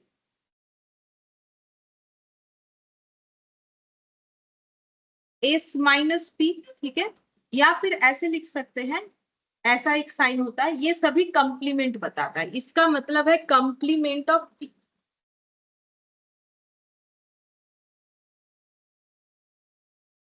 अच्छा, अब पी कंप्लीमेंट क्या है वो समझो। पी कंप्लीमेंट का मतलब जो यूनिवर्स में है बट पी के पास नहीं है। मतलब ऐसा होता है ना, हमारे पास क्या नहीं है, हम लोग सोचते हैं कि भाई इसके पास वो है, उसके पास वो है, मतलब यूनिवर्स में बाकी लोगों के पास जो है हमारे पास नहीं है, वही हमारा कंप्लीमेंट है, ठीक है। तो वैसे ही बोलो, यूनिवर्स में है बट पी के पास नहीं है, ऐसा क्या क्या एलिमेंट? 3 4 5 3 4 5, सही बात, क्योंकि यूनिवर्सल सेट क्या है? एस है, मैंने अभी बोला। तो यूनिवर्स के पास 1 से लेके 5 तक है, बट पी के पास बस 1 और 2 है, तो पी बोलेगा मेरा कंप्लीमेंट क्या है? 3 4 5, ठीक है। अच्छा, तो ये हम लोग बोल सकते हैं कि पी इज, इससे हम लोग ये डिनोट कर सकते हैं, P is proper subset of S. यहाँ तो दिख ही रहा है, और एक रिलेशन भी है, पी जो है वो प्रॉपर सबसेट है एस का, क्योंकि पी का सारा एलिमेंट एस में है, और एस में कम से कम 3 ऐसा एलिमेंट है जो कि पी के पास नहीं है, तो P is proper subset of S. Then P complement means element exist in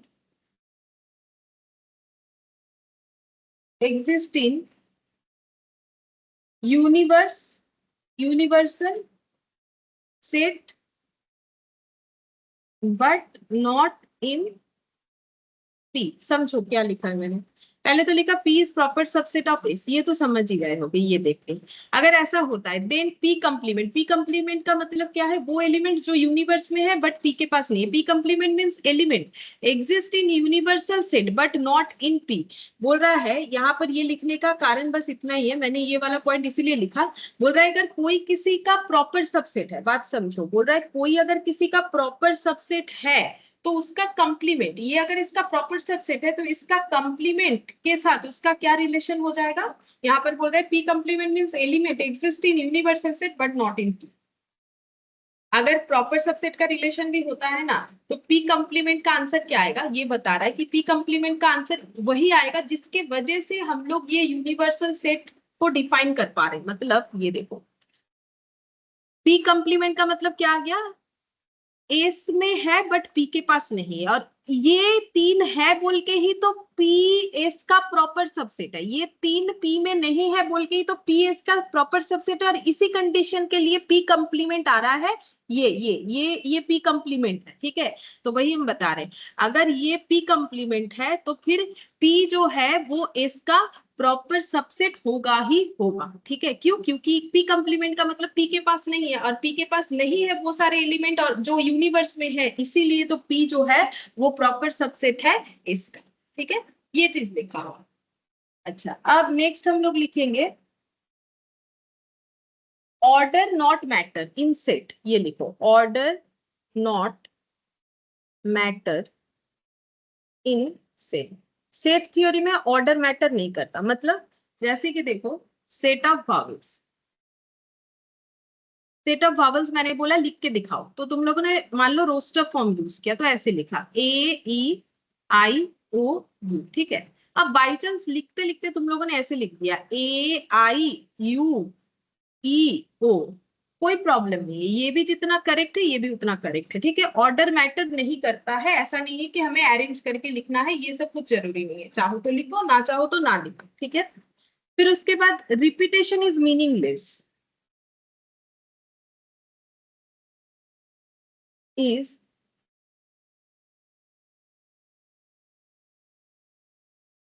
repetition is meaningless मतलब ये देखो फॉलो, ठीक है। फॉलो इसको हमें कैसे लिखना है, इसको हम बोल रहे हैं write the collection of letter of the word follow, ठीक है। मैंने क्या बोला, ये जो वर्ड है फॉलो, इसमें जितने सारे लेटर यूज हुए हैं उसका कलेक्शन बताओ। तो क्या क्या यूज हुआ है, पहला बात है एफ यूज हुआ है, सब स्मॉल में लिखना है। मैंने पहले ही बताया कि एलिमेंट्स को कभी भी कैपिटल में नहीं लिख सकते, भले ही यहाँ एफ कैपिटल में लिखा हो, एफ फिर लिखा ओ फिर एल फिर ओ फिर डब्ल्यू, ये नहीं चलेगा। रिपीटेशन मीनिंगलेस है, क्योंकि हमें बताना है कि क्या क्या ऑब्जेक्ट कलेक्ट हुआ है, डिस्टिंक्ट ऑब्जेक्ट। अगर तुम लोग देखोगे आज स्टार्टिंग में ही, अच्छा स्टार्टिंग पेज यहाँ नहीं है, एक पेज कंप्लीट हो गया, बीच का खाली है।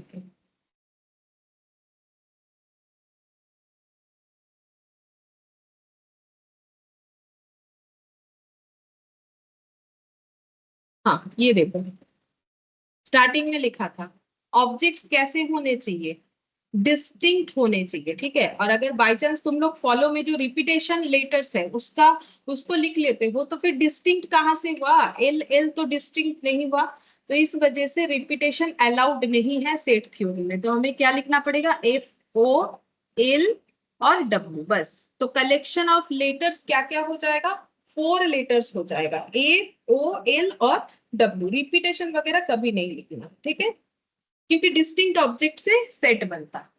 फिर नेक्स्ट हम लोग पढ़ेंगे ऑपरेशंस। जैसे प्लस माइनस सीखे हो वैसे यहाँ पर भी सीखना है। तो ऑपरेशंस दो तरीके का होता है, यहाँ पर इंटरसेक्शन और यूनियन, मेन यही होता है।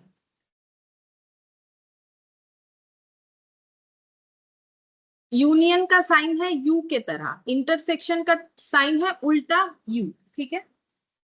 इंटरसेक्शन का मतलब कॉमन इन सेट अगर हुआ तो ही इंटरसेक्शन पॉसिबल है, ठीक है। और यूनियन का मतलब है total of set, total of set common element taken one time.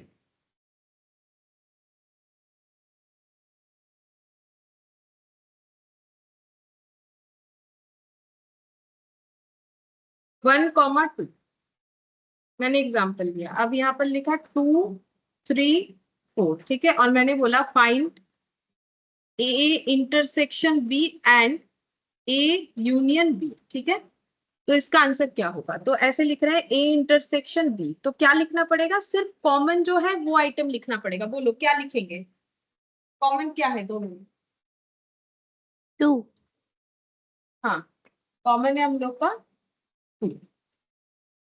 और ए यूनियन बी में मैंने क्या लिखने बोला है? Total of set common element taken one time. Total मतलब कुछ ऐड नहीं करना है, सिर्फ एलिमेंट्स लिखने हैं। जितने भी सारे, अच्छा ये ना मैंने गलती से ए लिख डाला, जितने भी सारे सेट है उसका अगर मुझे यूनियन करना है, सभी सेट में जितने एलिमेंट्स है सारे लिखने हैं, कॉमन को एक बार लिखना है। तो बता सकते हो क्या क्या होगा? 1 2 3 1 2 4। 3 4।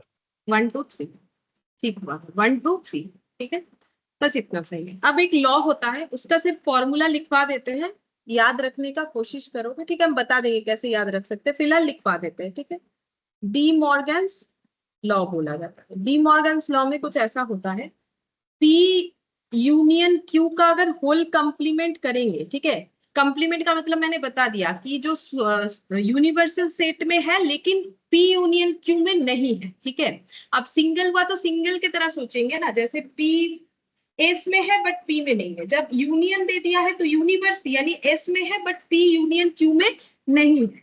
ये बोल रहा है बराबर होता है, किसके बराबर? ये देखो, ये यूनियन है, इसको कर देना इंटरसेक्शन, मतलब याद रखने का तरीका बता रहा है। ये कंप्लीमेंट को जो है डिस्ट्रीब्यूट कर लोगे, मतलब ये प्रूफ करके देखा गया है एक्चुअली कि अगर यूनिवर्सल सेट में है बट पी यूनियन क्यू में नहीं है लेकिन यूनिवर्सल सेट में है, वो बराबर होगा पी कंप्लीमेंट और क्यू कंप्लीमेंट के इंटरसेक्शन का। तो पी कंप्लीमेंट और क्यू कंप्लीमेंट का मतलब कितना है? पी कंप्लीमेंट का मतलब जो यूनिवर्स में है बट पी में नहीं है, और क्यू कंप्लीमेंट का मतलब वही जो यूनिवर्स में है बट क्यू में नहीं है, दोनों का इंटरसेक्शन मतलब दोनों का कॉमन पॉइंट, ठीक है। डी मॉर्गन्स लॉ दो होता है, एक ये वाला हो गया, दूसरा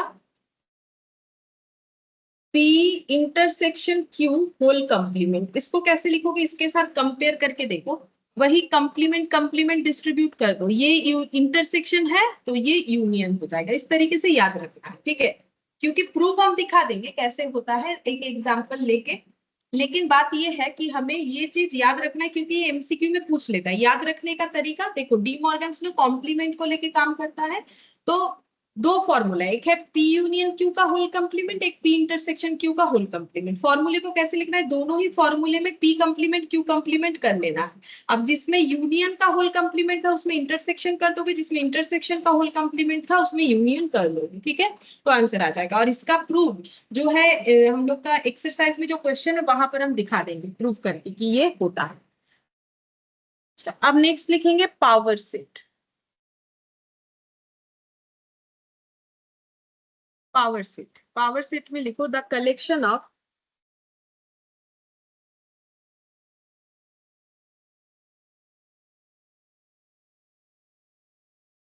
all possible subset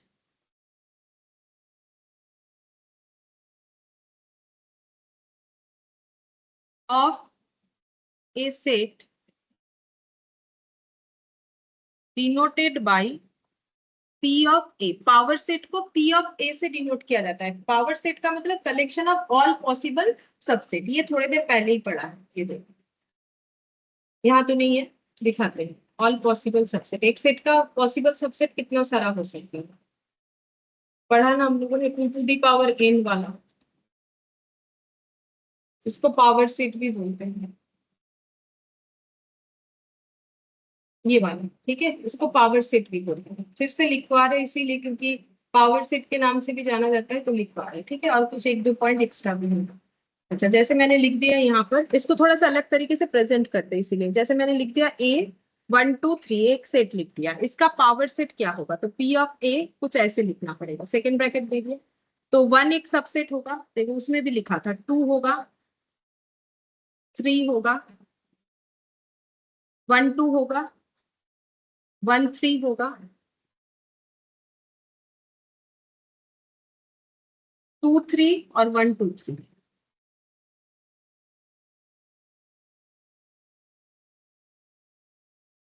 ठीक है, ये हो गया पावर से। अच्छा, अब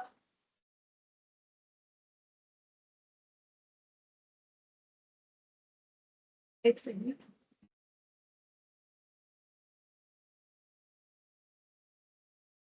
अब मान लो मैंने ऐसे डिनोट कर दिया, लेट 1 को मैंने बी से डिनोट कर दिया, ठीक है, 2 को मैंने सी से डिनोट कर दिया, ठीक है, 3 को मैंने डी से डिनोट कर दिया, मतलब ये सब भी तो सेट है, मैंने अलग अलग ऐसे डिनोट कर दिया, तब हम बोल सकते हैं पावर सेट ऑफ ए का मतलब हो जाएगा एंड सो ऑन, ठीक है। तो पावर सेट ऑफ ए का मतलब B comma C comma D comma ऐसे करके डॉट डॉट चलता जाएगा, ठीक है, इस तरीके से हम लोग बोल सकते हैं, या फिर ऐसे भी दिखा सकते हैं, पावर सेट ऑफ ए, ऐसे भी दिखा सकते हैं। मान लो हम लोगों ने ऐसे लिख दिया, एक 1 लिख दिया, ठीक है, कॉमा सी, ऐसे करके भी लिख सकते हो, मतलब हम ये बोल रहे हैं डिनोट करके भी लिख सकते हो, ऐसे भी लिख सकते हो, दोनों तरीके से होता है, ताकि क्वेश्चन जब आए तुम लोग को समझ में आ जाए कि ये क्या लिखा हुआ, इसलिए हम बता रहे हैं, मिक्सड अप करके भी लिख सकते हो। जैसे देखो, ये मैंने पावर सेट लिख दिया, जो पहले भी तुम लोग को लिख के दिखाया था, जिसको हम लोग बोलते हैं कितने सारे सबसेट होते हैं, इसे पावर सेट भी बोलते हैं, ठीक है। पावर सेट भी वही 2 टू दी पावर n और 2 टू दी पावर n-1 वैसे करके निकल जाएगा। वैसे पावर सेट का formula 2 to the power n होगा, -1 तो नहीं करना है, क्योंकि पावर सेट में सबसेट सुपरसेट सारा कंटेन होता है, ठीक है। तो पावर सेट इस तरीके से होगा, 2 टू दी पावर n। और इसको लिख कैसे सकते हो, ऐसे लिख दोगे, और अगर मान लो ये सब सेट को इंडिविजुअली किसी से डिनोट करते हो, लाइक बी सी डी, तो ऐसे करके लिख सकते हो, या फिर एक ऐसा एक ऐसे डिनोट करके वैसे भी लिखा जाता है, ठीक है। अच्छा, अब चलो देखते हैं कुछ क्वेश्चंस।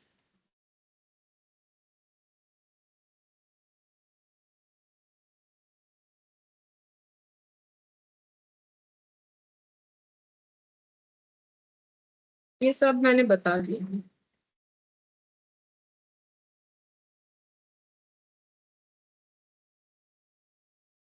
अच्छा हाँ, ड्रॉ जो करते हैं ना सेट में, उसको बोला जाता है वेन डायग्राम, ठीक है। ये जिन्होंने बनाया था ना, मतलब जिन्होंने ये चीज इन्वेंट किया था, उनके नाम पे है यूलर वेन डायग्राम, यूलर है उनका नाम, यूलर वेन डायग्राम, ठीक है। इसको वेन डायग्राम बोलते हैं, ये जो ड्रॉ कर दिखाते हैं रेक्टेंगल और सर्कल को लेके। अच्छा, पहला एक्सरसाइज 7A है, क्वेश्चन नंबर 1। पूछते हैं तुम लोगों से, बोलो the number of subset of the set, इस सेट का कितना सारा नंबर ऑफ सबसेट होगा, ढूंढो कॉपी में, ढूंढ के।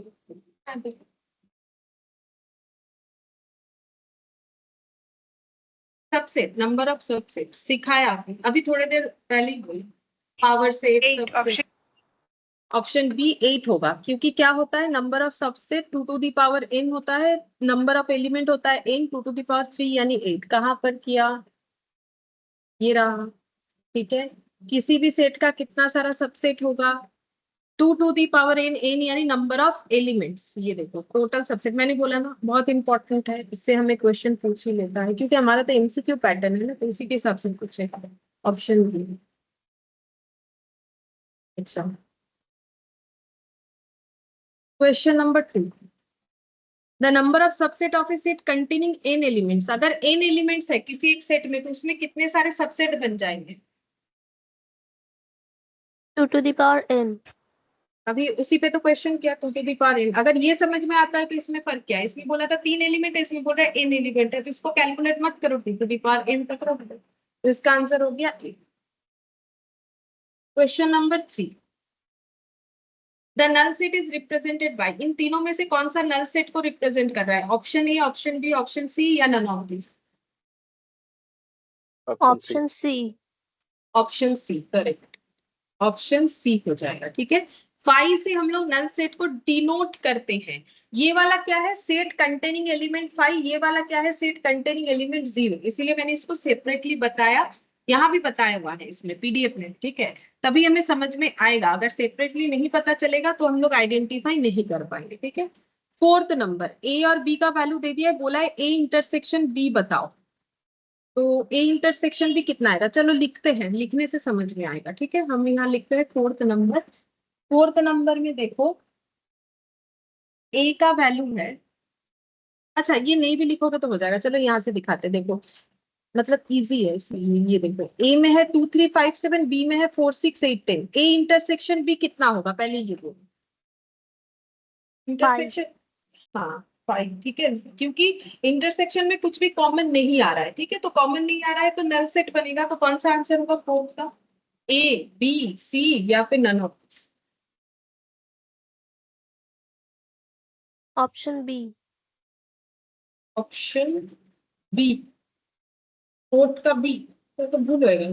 बी मतलब बी में क्या है कि सेट कंटेनिंग एलिमेंट 5, इसको पढ़ा ना हम लोगों ने अलग से, अभी बताया। C. ये देखो सी, सी होगा कि नहीं चेक करते हैं, सी कैसे होगा।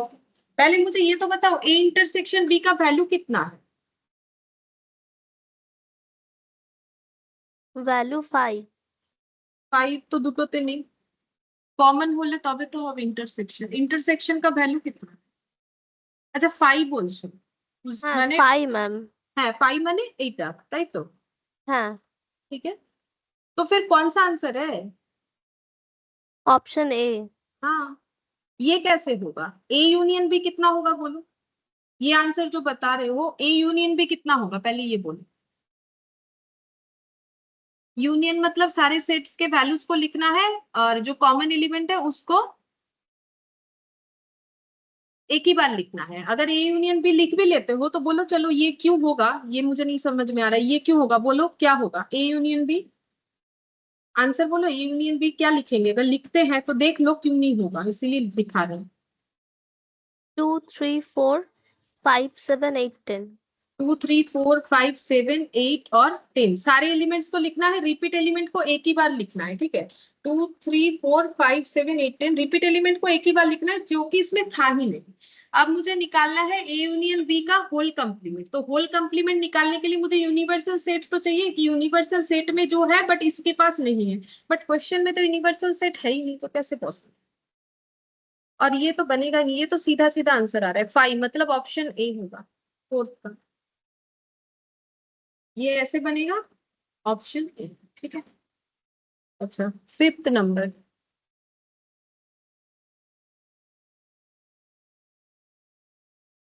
One two three four five,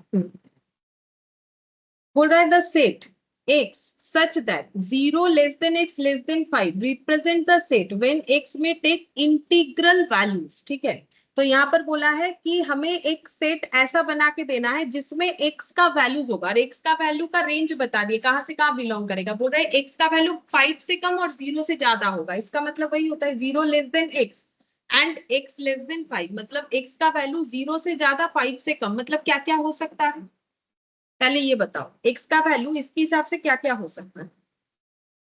1 2 3 4। 1 2 3 4, तो सेट में क्या क्या आ जाएगा,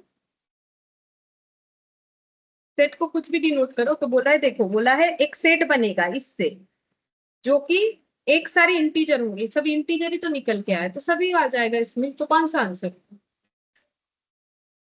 ऑप्शन बी। ऑप्शन बी हो जाएगा, 1 2 3 ऑप्शन बी हो जाएगा।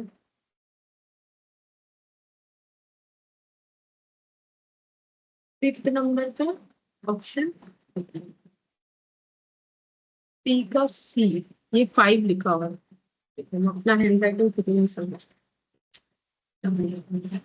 अच्छा अब देखो 6 नंबर में the set 0 2 4 6 8 10 can be written as. ठीक है, इसको इसको इस तरीके से अगर लिखना है, इसमें से कौन सा सही लिखा हुआ है।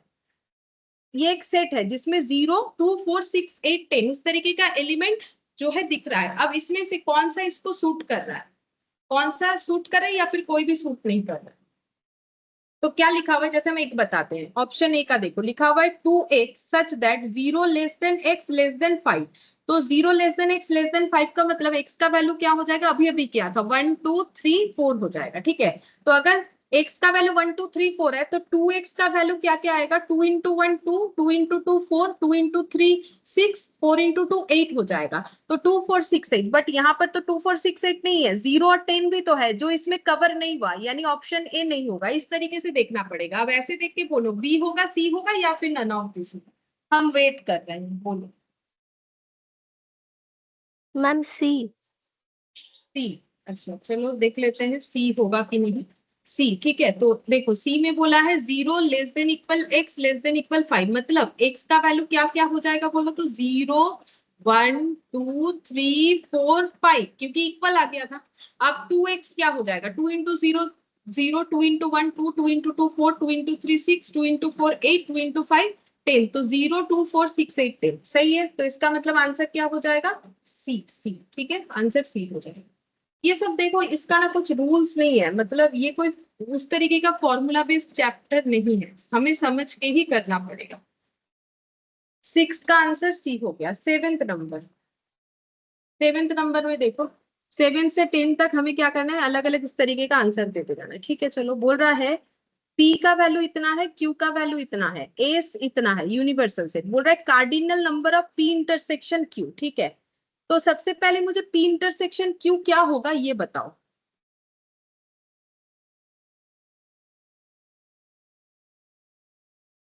1 3। P इंटरसेक्शन Q में आएगा 1 3, चलो देख लेते हैं। P इंटरसेक्शन Q, तो इंटरसेक्शन यानी कॉमन पॉइंट, तो 1 और 3 सही बात है। ठीक है, 1 और 3 कार्डिनल नंबर का मतलब था एन ऑफ सेट, तो N of P intersection Q बोलो कितना होगा, क्योंकि इसी का कार्डिनल नंबर पूछा है। तो बोलो N of P intersection Q, अभी बताया था एन ऑफ इक्विवेलेंट सेट में कि इसे कार्डिनल नंबर भी बोलते हैं, एक बार चेक करके देख सकते हो। तो P इंटरसेक्शन Q का वैल्यू आंसर क्या आ जाएगा, 3।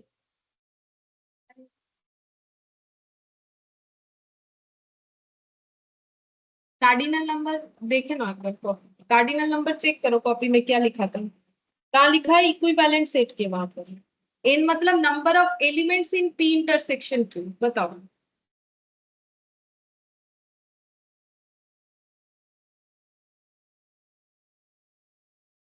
Number of elements in P intersection Q 2. 2। ठीक है, 2 एलिमेंट्स है, तो इसका आंसर हो जाएगा बी। 7 का आंसर हो गया बी। 8, 8th नंबर में क्या बोला, cardinal number of P union की Q। पहले पी यूनियन Q बताओ क्या क्या होता।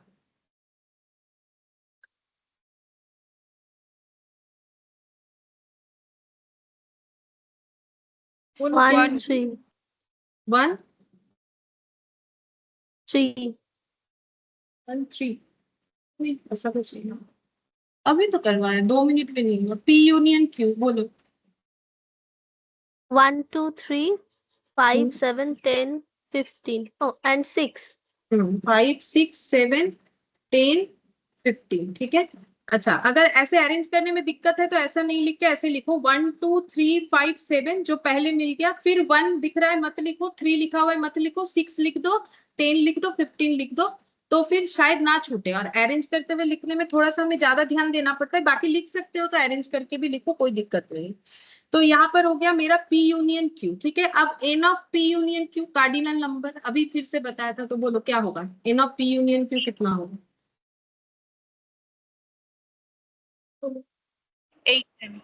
8, 8 है, 1 2 3 4 5 6 7 8 सही है, 8 हो जाएगा आंसर। 8 मतलब 8 का आंसर 8 यानी कि सी। 9th में बोला है एन ऑफ पी, ये ना कंप्लीमेंट होगा, इसको 1 जैसा लिख दिया है। ठीक है, ये कंप्लीमेंट है बट इसे 1 एक्चुअली डैश लिखने गया था तो कंप्लीमेंट नहीं दिख रहा है, तो ये हम बता दे रहे हैं ये पी कंप्लीमेंट है। मुझे बोला पी कंप्लीमेंट में क्या क्या आएगा, हम याद दिला देते। कंप्लीमेंट का मतलब क्या था, यूनिवर्स में है बट पी के पास नहीं है, वही होता है पी कंप्लीमेंट। तो बोलो पी कंप्लीमेंट में क्या क्या आएगा, ये रहा यूनिवर्सल और ये रहा पी से।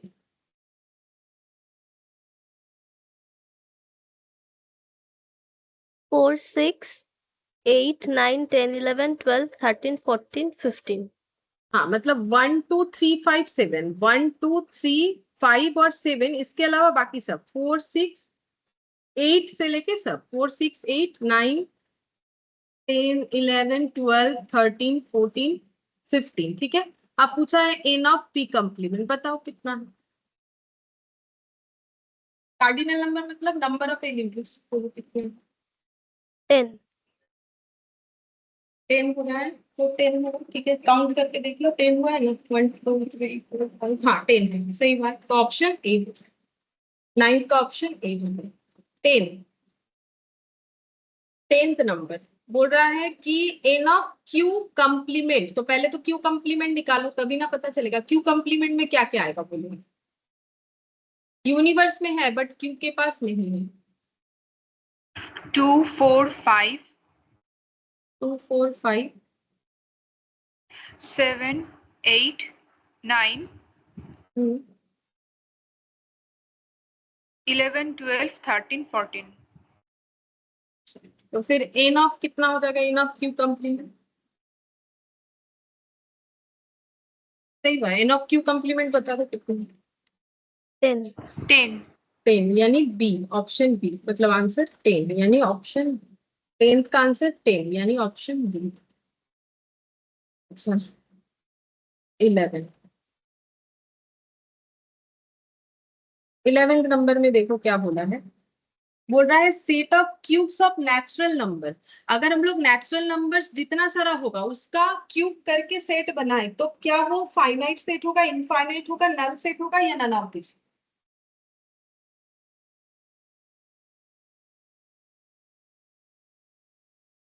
Infinite set. क्योंकि नेचुरल नंबर का कोई लिमिटेशन है क्या, 1 से लेके इंफिनिटी तक होगा, चलता ही जाएगा चलता ही जाएगा चलता ही जाएगा, एक्सेप्ट 0 बाकी सब नेचुरल नंबर है। 1 से लेके तुम लोग जितना काउंट हम लोग कर नहीं पाएंगे क्योंकि काउंट लेस होता है ना, 100 तक हम लोग सीखते हैं तो इसके बाद क्या 101 नहीं आता है, और 200 सीख लिया तो 201 नहीं आएगा, उसके बाद जितना भी सीख लिया वो एंड नहीं है, एंडलेस होता है। तो फिर अगर मेरा नेचुरल नंबर ही एंडलेस है तो उसका क्यूब भी एंडलेस होगा, अगर दोनों ही एंडलेस हो गया तो फिर उससे सेट कैसे बनेगा, तो एन इनफाइनाइट सेट हो जाएगा, मतलब ऑप्शन बी हो जाएगा। 11th का ऑप्शन बी हो जाएगा, ठीक है। और ये देखो मैंने आज जब स्टार्ट किया था सेट थ्योरी, ठीक है, तो मैंने यही वाला एग्जांपल यहाँ पर लेने का कोशिश भी किया था कि इनफाइनाइट सेट, ये रहा सेट ऑफ नेचुरल नंबर्स, ठीक है, set of natural numbers infinite होता है। अच्छा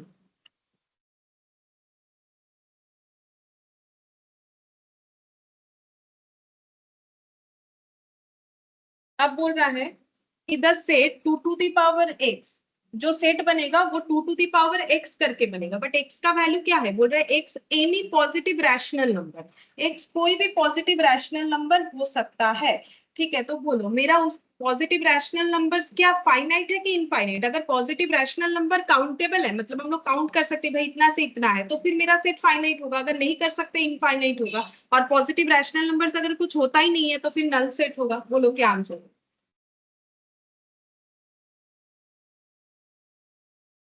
इनफाइनाइट सेट। ऑब्वियसली क्योंकि रैशनल नंबर तो कुछ काउंटेबल नहीं है, बहुत सारा हो सकता है, ठीक है।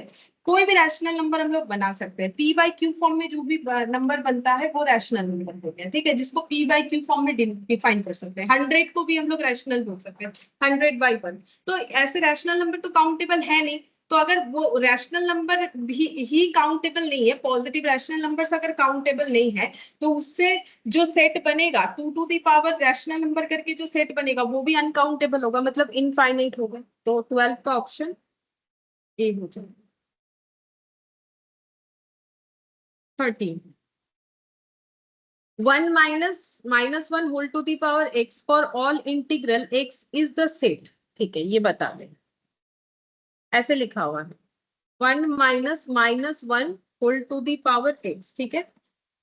अब बोला क्या है, बोल रहा है x जो है for all integral x is the set, अगर सारे इंटीग्रल नंबर है तो x क्या सेट होगा, इंटीग्रल नंबर का मतलब x क्या है, बोल रहा है इंटीग्रल नंबर मतलब इंटीजर, ठीक है। तो इंटीजर क्या क्या होता है बोल सकते हैं, जिसमें पॉइंट नहीं आता है, इंटीजर क्या क्या होगा, नंबर लाइन में जो भी लिखते हैं 0 होगा, 1 होगा, 2 3 and dot dot dot dot dot, ठीक है। और अगर ये पॉजिटिव इंटीजर हो गया, नेगेटिव इंटीजर में -1 -2 ऐसा होगा, ठीक है। अच्छा, अब यहाँ पर देखो, हमें पॉजिटिव या नेगेटिव कुछ बताया है, चेक करते हैं। X is the set of, नहीं ऐसा कुछ नहीं बताया, ठीक है। For all integral x is the set. अच्छा, तो अब इंटीग्रल 0 से स्टार्ट करते हैं। अब लिख के देखो, इसमें 0 पुट कर दिया तो क्या आंसर आएगा? 1 -1 टू दी पावर 0 कितना होता है? बोलो, समथिंग टू दी पावर 0 कितना होता है, पता है? जिन्होंने मेरे पास इंडिसेस किया है उनको पता होगा। बोलो, minus something to the power 0 क्या होता है? 1 1 होता है ऑलवेज, ठीक है। समथिंग, मैंने क्या बोला? समथिंग टू दी पावर 0 या फिर anything to the power 0। Anything to the power 0 always 1।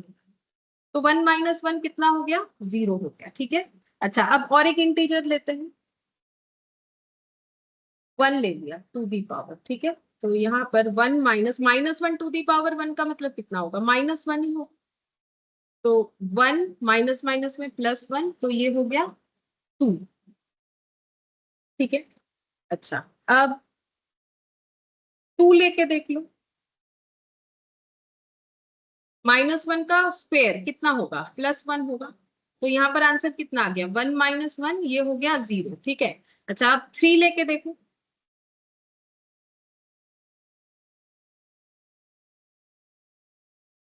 -1 का क्यूब मतलब -1 होगा।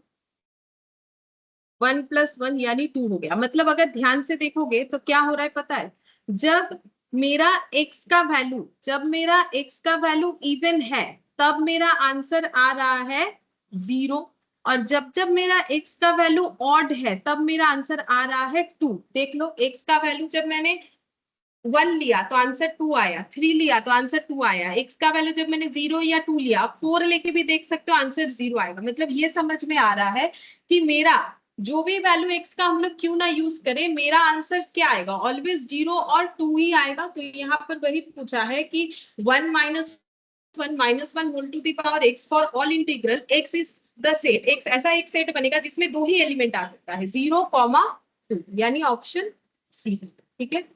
क्या आ सकता है? 0, 2, और कुछ नहीं आ सकता है। फिर से बता देते, क्वेश्चन में बोला था, ये एक रिलेशन दे दिया था, बोला था for all integral x is the set. सारे इंटीजर्स, अगर x का वैल्यू है, सब तरीके का इंटीजर, ठीक है। यहाँ पर ना फॉर ऑल पॉजिटिव इंटीजर होगा, ये थोड़ा सा गलत दिया है आंसर के हिसाब से, ठीक है। फॉर ऑल पॉजिटिव इंटीजर, तो अगर सब पॉजिटिव इंटीजर है, फॉर ऑल पॉजिटिव इंटीजर होगा। तो पॉजिटिव इंटीजर मतलब 0 1 2 3, ठीक है। अब यहाँ पर देख लो, जब भी इवन नंबर ले रहे हो इंटीजर में तो 0 आ रहा है, ऑड ले रहे हो तो 2 आ रहा है। मतलब मेरा हमेशा 2 ही एलिमेंट आएगा, 0 और 2, इससे ज्यादा और कुछ एलिमेंट नहीं आ सकते, ठीक है। अच्छा, अब 14th नंबर में देखो क्या बोला है। 14th नंबर में बोला है E is the set of positive even number, ठीक है। तो E क्या है? E एक ऐसा सेट है, पॉजिटिव इवन नंबर, और O जो है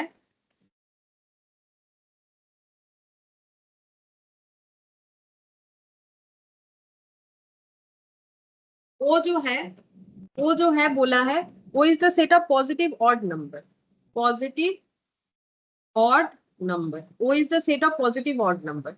हमें बोला है E यूनियन O क्या होगा? तो E यूनियन O हम लोग क्या लिख सकते हैं? यूनियन का मतलब क्या? दोनों सेट में जो भी है वो आ जाएगा, रिपीट वाला एक ही बार लिखेंगे। तो इसको हम लोग ऐसे लिख सकते हैं, positive even number comma positive odd number, ठीक है। ये हो गया, मेरे सेट के अंदर ये आ गया, ई यूनियन ओ में मेरा ये आ गया। अच्छा, अब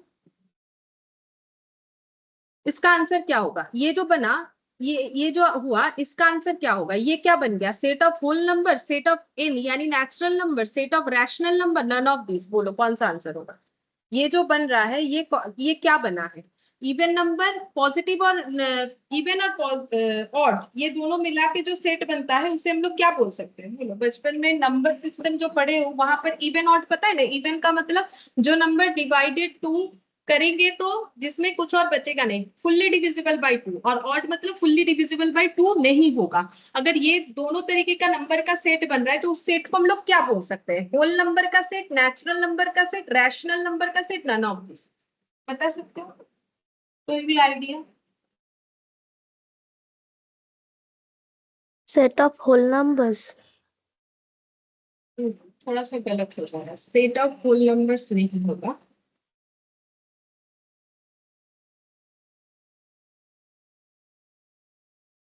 सेट ऑफ होल नंबर्स नहीं होगा, बता रहे क्या होगा, लेकिन पहले ये पता होना चाहिए कि सेट ऑफ होल नंबर्स मतलब क्यों नहीं होगा। ठीक है, होल नंबर का मतलब क्या है पता है?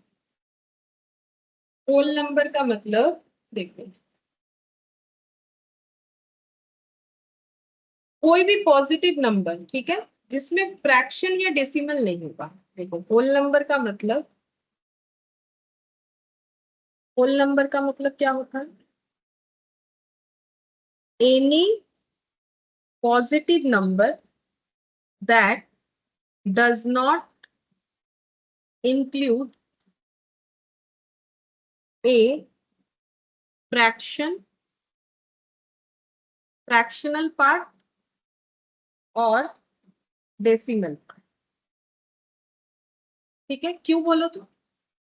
अगर ऑड नंबर देखोगे, ठीक है, ऑड नंबर, तो यहाँ पर ऑड नंबर जो है, इवन नंबर ऑड नंबर, तो देखो अगर हम लिखते हैं 12.4, ठीक है, तो क्या ये इवन नंबर है कि नहीं? मुझे एक चीज बताओ, 12.4 इवन नंबर है कि नहीं? Yes ma'am. है, लेकिन पॉइंट आ गया ना, तो फिर इसका मतलब वो होल नंबर नहीं होगा। बात समझ में आया? 12.4 इवन नंबर है बट वो होल नंबर नहीं होगा, क्योंकि होल नंबर में क्या बोला है, इसमें कभी भी फ्रैक्शनल पार्ट या डेसिमल पार्ट नहीं आना चाहिए, तो इसका मतलब इसीलिए होल नंबर आंसर नहीं होगा। ठीक है, अच्छा, अब आंसर एक्चुअली, ठीक है, बाद में बताते हैं आंसर क्या होगा। एन फॉर नेचुरल नंबर, ठीक है, अब नेचुरल नंबर क्या होता है तो बताते हैं, नेचुरल नंबर क्या होता है, तो कैसे डिफाइन करके बताऊं। नेचुरल नंबर का मतलब ऐसे बोल सकते हैं, all positive integers from 1 to infinity. ठीक है, सब पॉजिटिव इंटीजर्स होने चाहिए, सारे के सारे पॉजिटिव इंटीजर्स होने चाहिए, जो कि हम लोग का कहाँ से स्टार्ट होगा, ये हम लोग का 1 से स्टार्ट होगा, इंफिनिटी तक चलता जाएगा, तो ये हो गया मेरा नेचुरल नंबर्स। एक सेकंड रुकिए, तो मुझे थोड़ा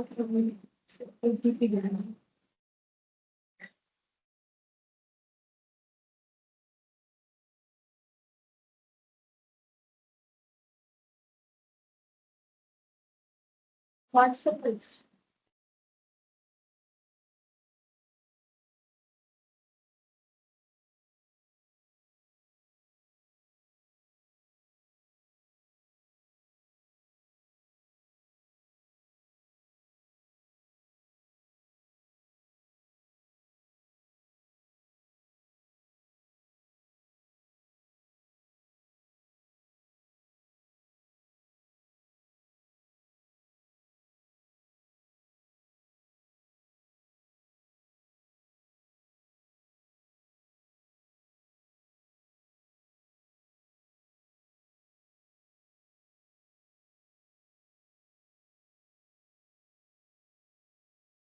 तो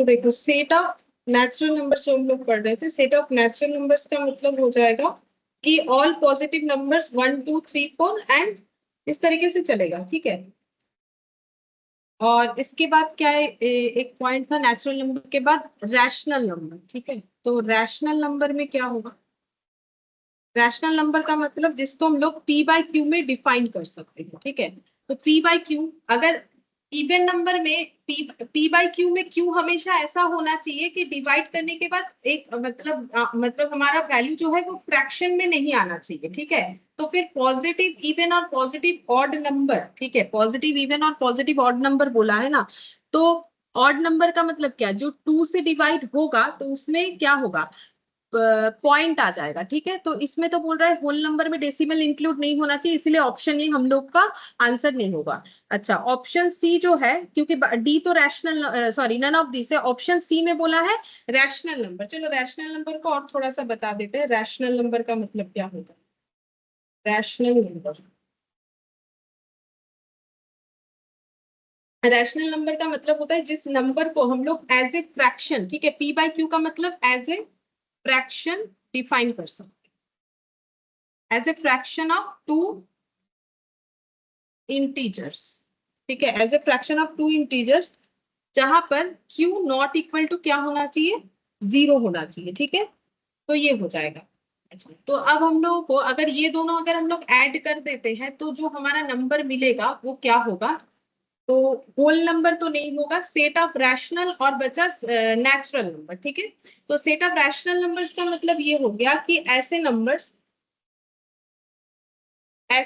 जिसको हम लोग फ्रैक्शन फॉर्म में लिख सकते हैं, ठीक है। तो ऑड नंबर जो है, ऑड नंबर हमारा फ्रैक्शन में हो ऐसा जरूरी तो नहीं है। जैसे देखो फ्रैक्शन में हो सकता है, देखो इवन नंबर भी फ्रैक्शन में हो सकता है, जैसे मैंने अभी 12.4 दिखाया, 12.4 ये हमारा फ्रैक्शन में भी हो सकता है। ये देखो ऐसे 12.4 को अगर फ्रैक्शन में दिखाओगे तो कैसे दिखाओ, 124 डिवाइडेड बाई 10, ये फ्रैक्शन में हो गया, ठीक है। अब मान लो मैंने ऐसा नंबर लिख दिया, ऑड नंबर मान लो मैंने ऐसे लिख दिया 12.333333333333 ऐसे चलता ही जा रहा है, तो वो रैशनल नंबर नहीं हो सकता है। क्यों? क्योंकि 12.33333 अगर ये चलता ही जा रहा है तो नीचे कितना लिखे, मतलब ये 10 लिखने का रूल्स पता है, पॉइंट के लिए 1 और पॉइंट के बाद जितना डेटा है उसके लिए 0, तो यहाँ पर 1 और 1 के बाद जीरा जो 0 लगेगा वो तो हम लोग नहीं बोल सकते कितना लगेगा, क्योंकि अनकाउंटेबल है ना, क्योंकि 3 के ऊपर ऐसे बार लगाने का मतलब है 3 चलता ही जाएगा चलता ही जाएगा चलता ही जाएगा, ठीक है। तो ये ऑड नंबर हो सकता है 12.333, ये देखो ना, मान लो मैंने ऐसे लिख दिया 12.3333333, ठीक है, ऐसे लिख दिया, इसको डिवाइडेड बाय 2 कर दिया, ठीक है। तो ये देखो ऑड नंबर निकल के आ रहा है, क्योंकि पूरा पूरा डिवाइड नहीं है, लेकिन ये रैशनल भी तो नहीं होगा, क्योंकि रैशनल में तो पी बाय क्यू में डिफाइन करना चाहिए, जो कि पी बाय क्यू में डिफाइन नहीं हो सकता, क्योंकि 0.333 चलता ही जा रहा है। तो इसका मतलब आंसर हमारा क्या होगा, होल नहीं होगा, रैशनल नहीं होगा। अब बच्चा दो ही चीज, या तो नेचुरल नंबर हो जाएगा या तो फिर वो हम लोग का नन ऑफ दिस आंसर होगा, ठीक है। तो आंसर जो है ऑप्शन बी है, नेचुरल नंबर्स है, इन फॉर नेचुरल नंबर्स है, ठीक है। अब नेचुरल नंबर्स क्यों है, क्योंकि नेचुरल नंबर्स क्या क्या कंटेन करता है, सारे पॉजिटिव इंटीजर, ये तो पॉजिटिव बोल ही रखा है, मतलब इसके अंदर जो भी वैल्यूज आएंगे पॉजिटिव आएंगे, ठीक है। अब 1 से लेके इंफिनिटी के अंदर जो नंबर है वो कुछ इवन भी होगा, ऑड भी हो सकता है। 1 से लेके इंफिनिटी मतलब 1 2 3 4 5 6 7 8 एंड सो ऑन, तो उसमें कुछ इवन होगा जो डिविजिबल बाय 2 है, और जो डिविजिबल बाय 2 नहीं होगा वो ऑड होगा, ठीक है। तो इसीलिए होल नंबर क्या होता है, रैशनल नंबर क्या होता है, वो समझ में आना चाहिए। तो होल नंबर मैंने बता दिया, होल नंबर का मतलब ऐसा पॉजिटिव नंबर जिसमें कोई फ्रैक्शन नहीं होना चाहिए या डेसिमल नहीं होना चाहिए, लेकिन इवन नंबर हो या ऑड नंबर वो मेरा फ्रैक्शन या डेसिमल में तो आ सकता है, क्यों नहीं आ सकता है। और रैशनल नंबर क्यों नहीं होगा, देखो फ्रैक्शन कंटेन करता है लेकिन पी बाय क्यू फॉर्म में फुल्ली डिफाइन होना चाहिए। अब मैंने 12.33333 ऐसा लिख दिया, ठीक है, तो वो मेरा मान लो ऑड हो रहा है, ठीक है, जो कि चेक किया ऑड हो रहा है, लेकिन क्योंकि कंटिन्यूअस फॉर्म में चलता जा रहा है तो फिर ये नीचे का हम लोग जो क्यू को डिफाइन करेंगे वो नहीं कर पाएंगे। इस वजह से रैशनल नंबर जो है वही होगा जो पूरा पूरी पी बाय क्यू में डिफाइन कर सकते हैं, ठीक है, इसीलिए वो मेरा इसमें नहीं भी आ सकता है। इसीलिए नेचुरल नंबर्स मेरा सही आंसर है, पॉजिटिव इंटीजर्स होता है 1 से लेके इंफिनिटी, ठीक है। तो ये आंसर हो जाएगा हम लोग का ऑप्शन बी, ठीक है, नेचुरल नंबर ऑप्शन बी था। तो 16 तक हो गया हम लोग का, इसके बाद है 17 से लेके बाकी हम लोग नेक्स्ट क्लास में करेंगे, और उसके बाद और जो भी बाकी है वो करेंगे, ठीक है। फिर आज इतना ही करते हैं। Bye ma'am. Bye ma'am.